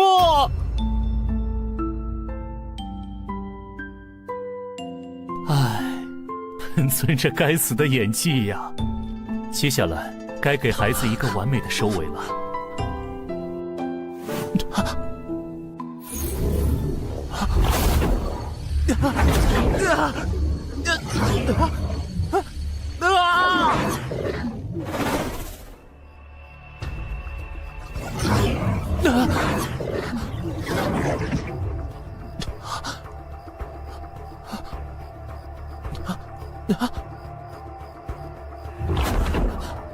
义父，您的大恩，孩儿永世不忘。止！神迹充盈，百骸贯通，天人交感，洗精法髓，金丹乃成。这便是金丹境吗？居然直接跨越了2境。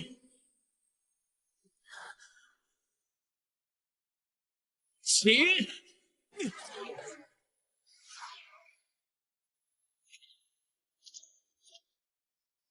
才2天功夫，这么快就出来了？多亏了兄弟，让千方得到了最宝贵的东西。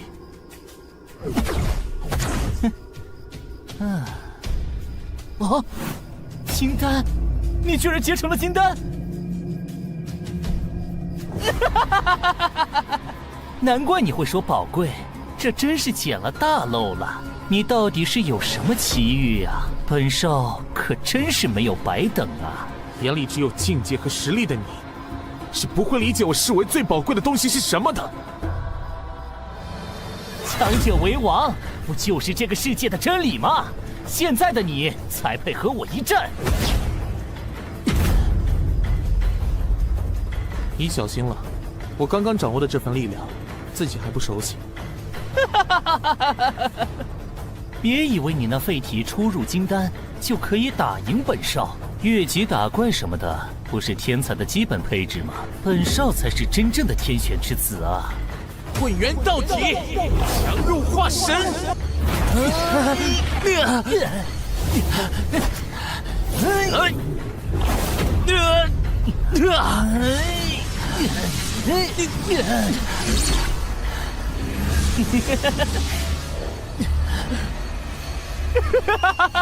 痛快，再来！来！通过让体验释放极限的战斗，就能让他更好地控制自己的力量，避免今后力量失控造成不可挽回的事情。你就尽情感悟吧，儿子。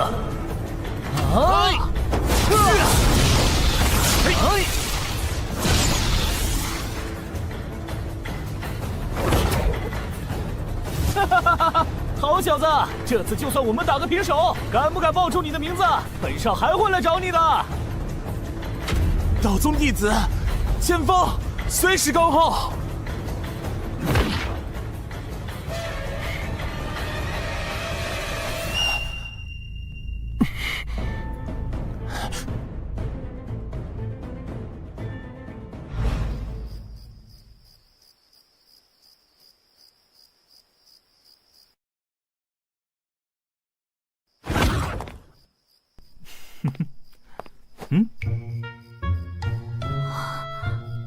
搞定。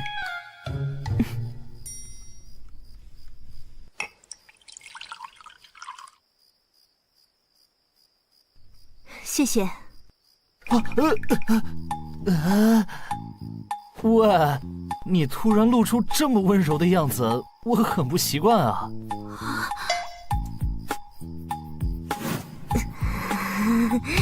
喂，为了感谢你，人家低声下气的跟你道歉，已经很羞耻了。你还要取笑我，想挨揍吗？这才像你嘛，天下第一男人婆千帆雪的风格。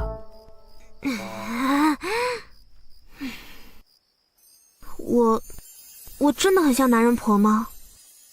不是很像，根本就是，当之无愧。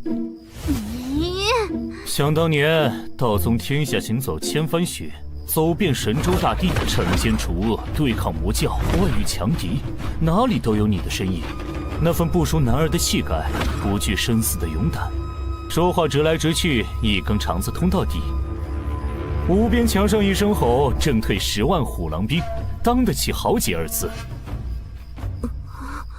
倒是现在的你，怎么扭扭捏捏，话里有话，弯弯绕绕的，像个女人一样，我还真有点不适应啊。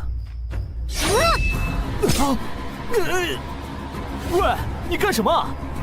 一言不合就动刀动枪的。我本来就是个女人啊！你这个混蛋！嘿嘿嘿，你这么大声，就不怕整个道宗都听到？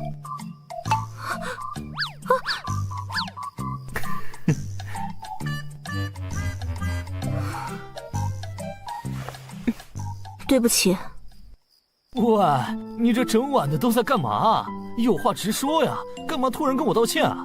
你这样我很不适应啊。我没让你们父子相认，你会怪我吗？我还以为你想说什么呢。就这事儿，这难道不重要吗？当然重要，但是我能理解你作为母亲的苦心，换做我，也许会和你一样。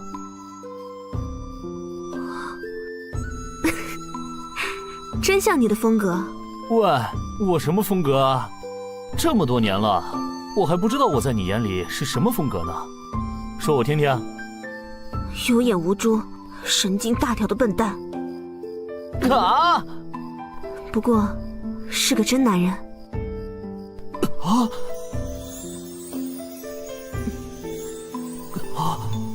突然感觉好尴尬呀！为什么感觉心跳的有点厉害？得找个话题才行。怎么了？儿子虽然突破了，但是已经从道宗的选拔赛里落选了，他有失落吗？不会，我已经安排他下山历练了。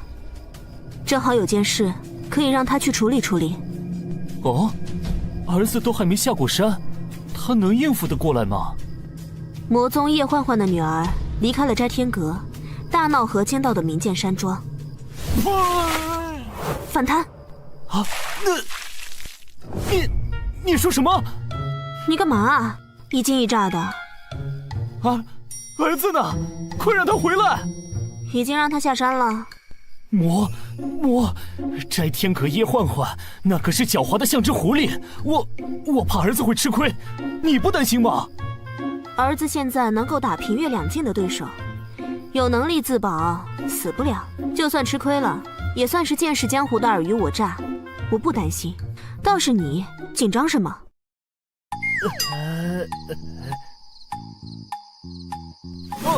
对了，儿子的事情解决了，我要回去看看万法大会的筹备情况了。我先走了。你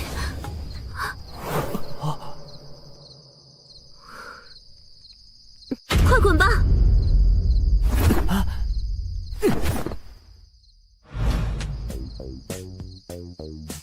我去！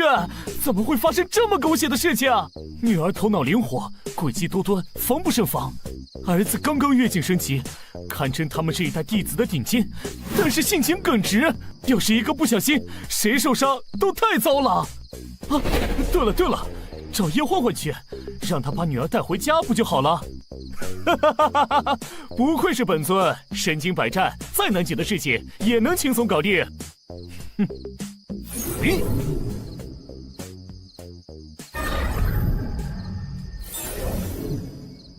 叶幻幻，快给本尊出来！啊，这才多久啊？圣尊又来找宗祖调情了。嘘，低调点，这是秘密。唉，刚走一个小魔星，又来一个大煞星。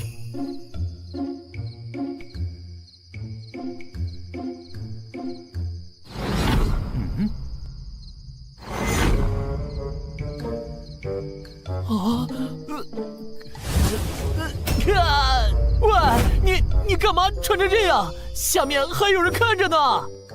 人家正在沐浴呢，圣尊突然来此喊人家，人家就着急着赶来呢。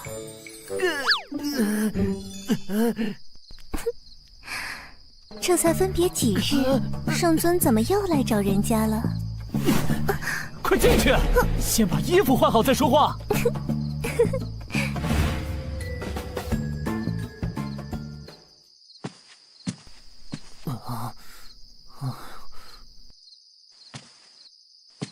已经换好了，圣尊说说吧，为何到此？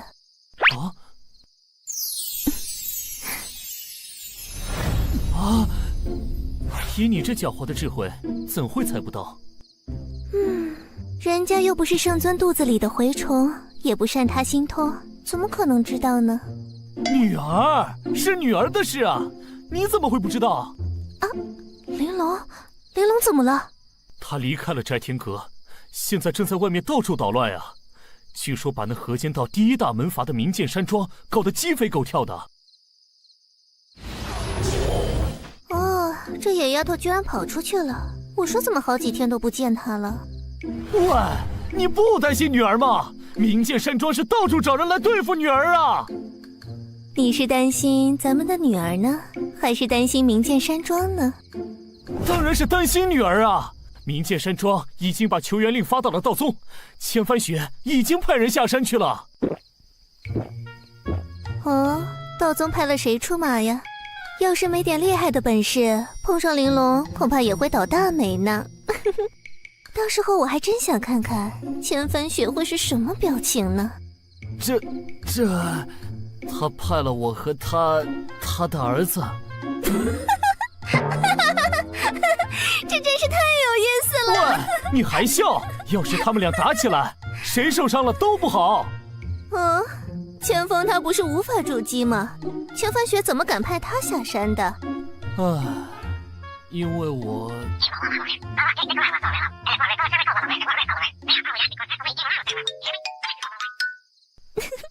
有了你这个天下最强的圣尊当老爹，你的孩子就像是天生带挂，抽到了一手王炸呀！喂，你怎么还笑得出来？他现在根基抽过，也能和元婴境战个有来有回，你就不担心我们的女儿会受伤吗？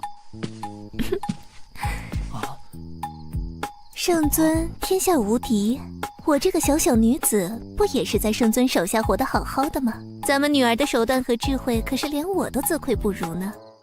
这摘天阁里那些老谋深算的魔头都被他整得自闭了。千帆雪的儿子遇到的第一个对手是他，恐怕也要吃大亏了。喂，你这个女魔头，说话就说话，为什么就这么坐上来了？还不下去？成何体统？哼，离经叛道，不守成规，不就是我魔门奉行的准则吗？移形换影。哼，不懂女人心的木头。你还是跟我走一趟吧。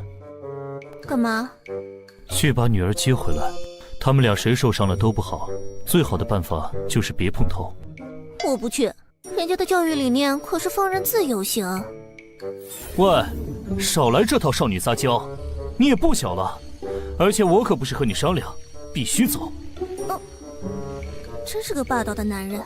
再说了，女儿可有主见了，就算去了也没用啊。至少看着他们，别弄出什么乱子来。喂，飞太快了啦！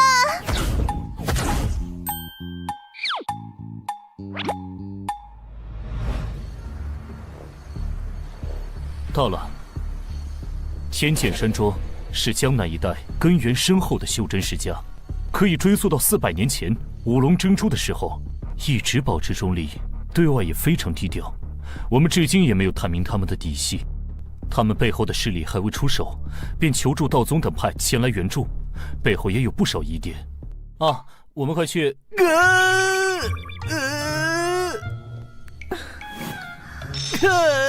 喂，你这是怎么回事啊？都是你呀，飞得那么快，人家这身衣服经不起摩擦呀。反正都出来了，先陪我去买身衣服。这扬州府的衣服可是出了名的。喂，别顾着我的手啊！还有，买快点啊，搞不好2个孩子就快碰头了。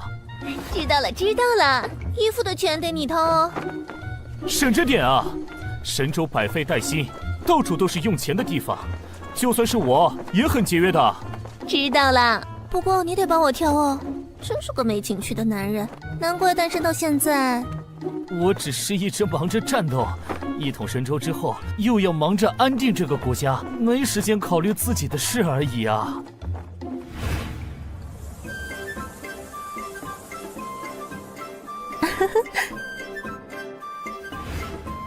你挑好了没啊？别忘了我们此行的目的啊！女人挑衣服当然得花点心思啦。这件怎么样？穿什么都行，挑好了就快走。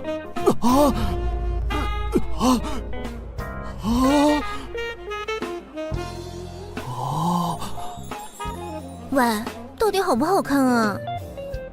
女魔头就是女魔头，难怪当年迷乱了那么多英雄豪杰。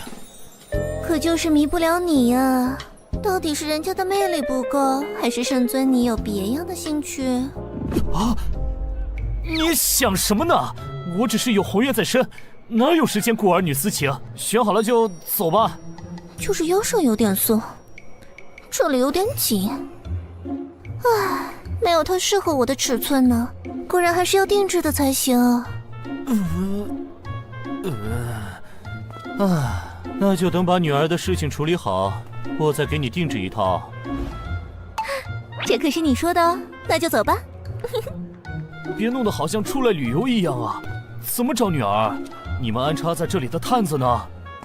走吧，我们去问问。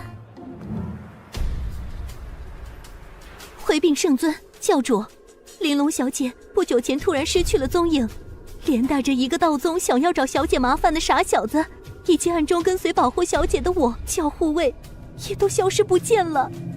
什么？是谁干的？小女无能，我完全没有线索，请圣尊饶命。退下吧。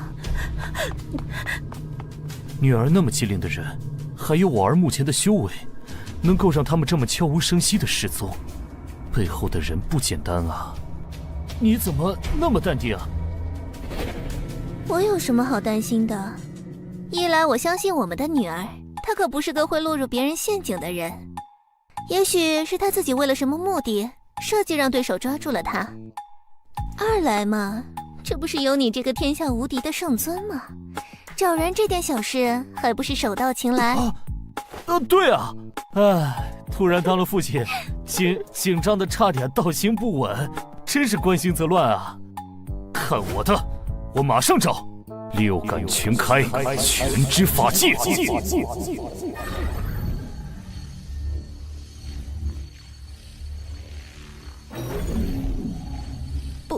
不用这么夸张吧？找到了，走。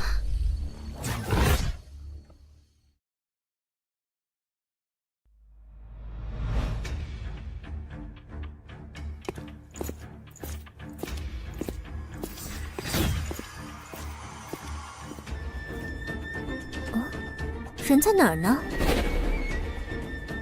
下面。有密劳的家族就没有什么好人，自诩正道，却总是干些见不得人的事情，才是真魔啊！那就探探他们的底子，走吧。你想怎么进去？当然是直接从这里下去。玉清奇法，万物流透。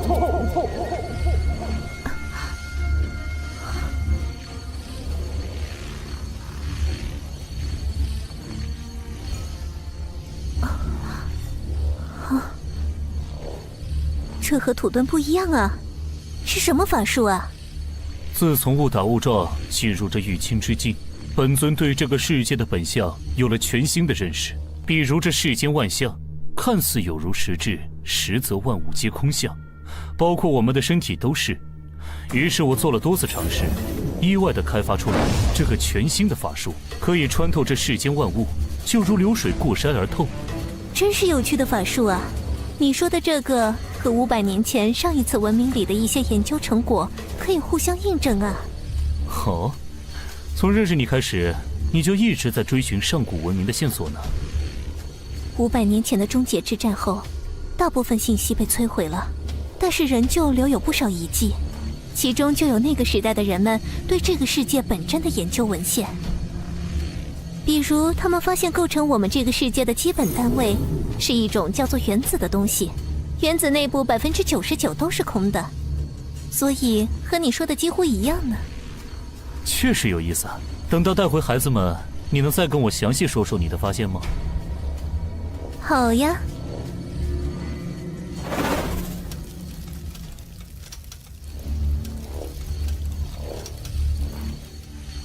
喂，这就是你所谓的计策吗？现在被关在这个死牢里面，不就任人宰割了吗？要不是某个人开口闭口小魔女小魔女的，连人话都听不进去，我又打不过你，那我不得带你见识一下真相吗？现在信了吧，这天剑山庄的真面目。对不起。你好傻哦，道宗怎么派了你这么傻的弟子下山？喂，你还有心情笑？我们现在被困在这里，就算知道了真相又怎么样？那现在你愿意跟我合作了吗？就算我愿意，又能怎么样啊？这东西是个厉害的法器，我能分金断铁，但是却始终挣脱不开。你看好了。哇，这是什么情况？我还以为他们会剑拔弩张，风儿性情耿直，居然会心甘情愿地向玲珑道歉。玲珑的修为在这一辈当中也许不是最厉害的，但是要说操控人心的手段，恐怕就大部分老江湖都不是对手。这简直就是一个小号的你嘛！怎么不好吗？做对手确实不怎么好呢，不过要是做朋友或者女儿，确实是极好的，至少不会让人担惊受怕。这样也不太好呢，太让人放心了，不就让别人少了牵挂？你看好了。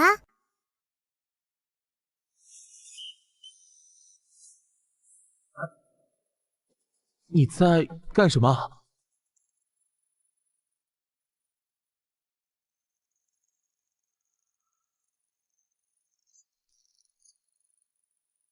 这是什么？是金虫，我从不老虫头那里抢来的。不老虫头？他可是维护一方的大魔头，你怎么？搞定。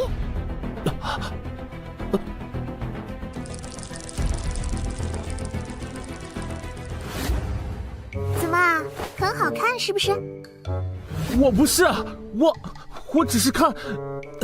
看就看了嘛。你们这些自称正道的真奇怪，都喜欢口是心非。我，对不起。你好奇怪啊！你看了我又不会少块肉。啊！真是妥妥的传承了你的衣钵。一般男孩子哪里是女儿的对手？我怎么感觉风儿一直被牵着鼻子走？谢谢夸奖。我们该怎么办？直接现身，将他们带走？这点东西还难不住玲珑。这是孩子们的江湖，要是都有大人保护，以后我们不在了怎么办？我有个好主意。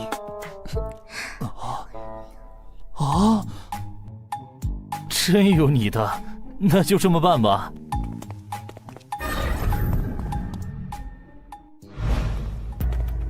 喂，你把我也解开来啊！急什么？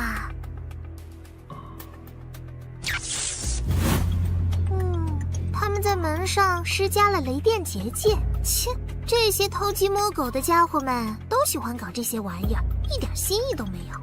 这是紫霄神雷结界，威力至阳至强，触之五内尽焚，神魂震散，元婴境都扛不住，我们根本出不去。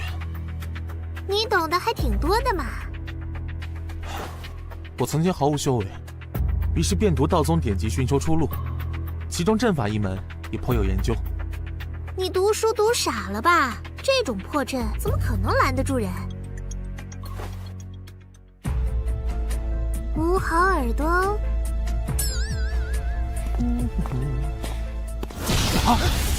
怎么回事？这是怎么回事？人呢？斋天阁那个妖女逃走了啊！我早就说过我们不是一伙的。放走那个斋天阁妖女，要是引来叶焕焕，你可是死罪。我是道宗弟子千芳，被这魔女陷害，一并被抓来这里。快，带我去见庄主，我来替你作证，说明一切，保你不死。好，谢谢兄弟了。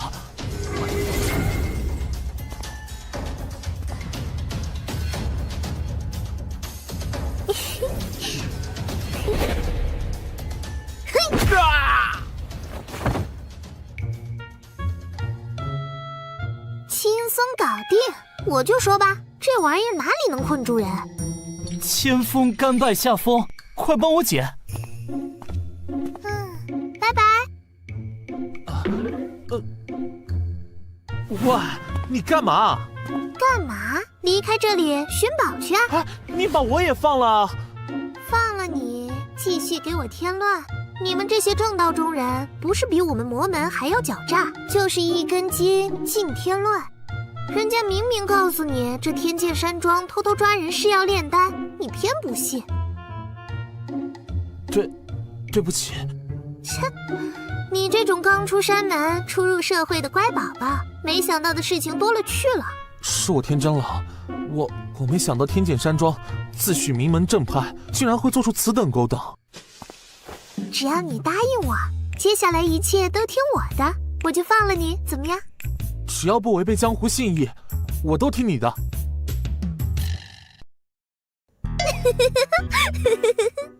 你笑什么？我爱笑就笑，要你管。再啰嗦一句，本姑娘就不管你了。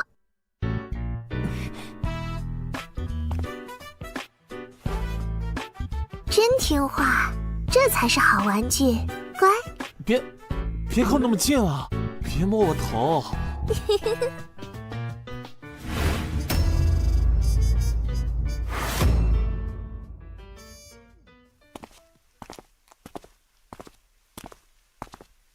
千锋，是你吗？啊，果真是你！快把我放出去！啊！他是谁？一个熟人。你怎么也被抓这里来了？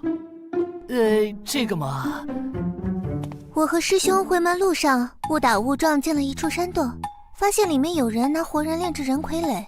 师兄不听我劝，直接出手了。结果刚发现那里和天剑山庄有关，就被一个神秘高手抓来这里了，真是笨死了。我反思，那么你们能不能放我们出去了？他也挺厉害的。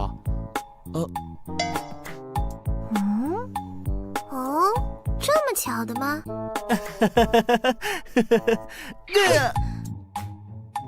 真是上辈子造孽，才遇见你这个满脑子肌肉的笨蛋师兄。哼！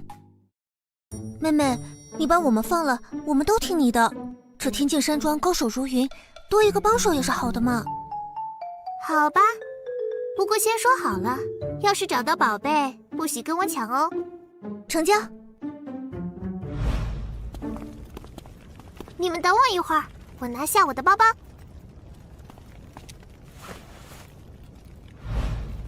走吧。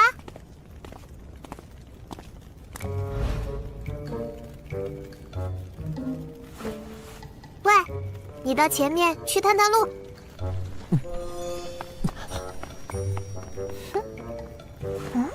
啊，怎么不走了？老妈、老爸，你们来这里干什么？啊！我不是，我没有，你认错人了。别装了，玲珑早就识破了。哎，你怎么发现的？上次见到你的时候，我就在你身上撒了这个子母春伞呀。你看，这虫子扑腾扑腾的，就是嗅到了你身上的味道。更何况进来的时候我就观察过，隔壁是一个中年大叔，根本不是两个人。老妈，爹是用了什么法术进来的？回去告诉你。那么你们是来抓我回去的，还是来陪我玩的？玩？你到这么危险的地方，居然是为了玩？你知不知道这很危险？是。唉，这天阁他没有同龄的玩伴，所以他总会自己找乐子，比如找些刺激有趣的事情做做。不寻根究底，绝不罢休。与其说他爱玩，倒不如说如果没找点东西玩，他也不知道自己该干些什么。这孩子自小被叶欢欢放养，也没什么同龄的朋友，孤单一人想找人玩，一定很寂寞吧？爹当然是来陪你玩的了。好啊好啊，可不能告诉那个傻小子哦，他可是无敌玩具哦。这小子遇上了这丫头，被吃得死死的，也不知道是福是祸。可不能把别人当玩具哦，可以做好朋友嘛，知道了吗？欧啦欧啦，走吧。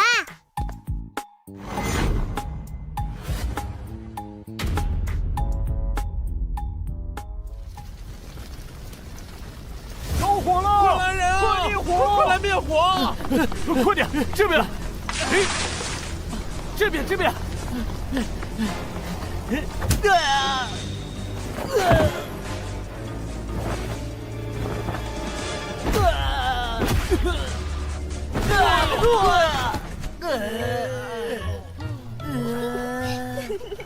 喂，你们是哪一门的？还不快去救火！账房在哪里？上面派我们去保护他。在西厢算账呢，那里没着火。好，你快去救火，我们去守着账房。好。走，去西厢。干嘛去找账房？一个组织里能当上账房的，必定是庄主最信任的人之一，所以知道的秘密也最多。要想把这天剑山庄的宝贝挖出来，不找他找谁？难道直接问庄主吗？快来！咱闺女脑子真好使啊！这天剑山庄数百年的传承，被她一个人搅得天翻地覆。随娘的。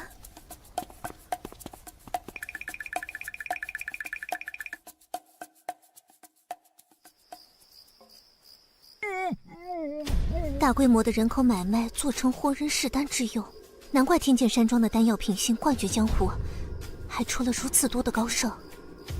他们炼出如此大量的上品丹药有什么用？和他们每年出货的丹药量，再算上他们自己用的，也只是这总量的零头啊！啊？喂，你知道些什么？还不确定，等再确定一些再告诉你。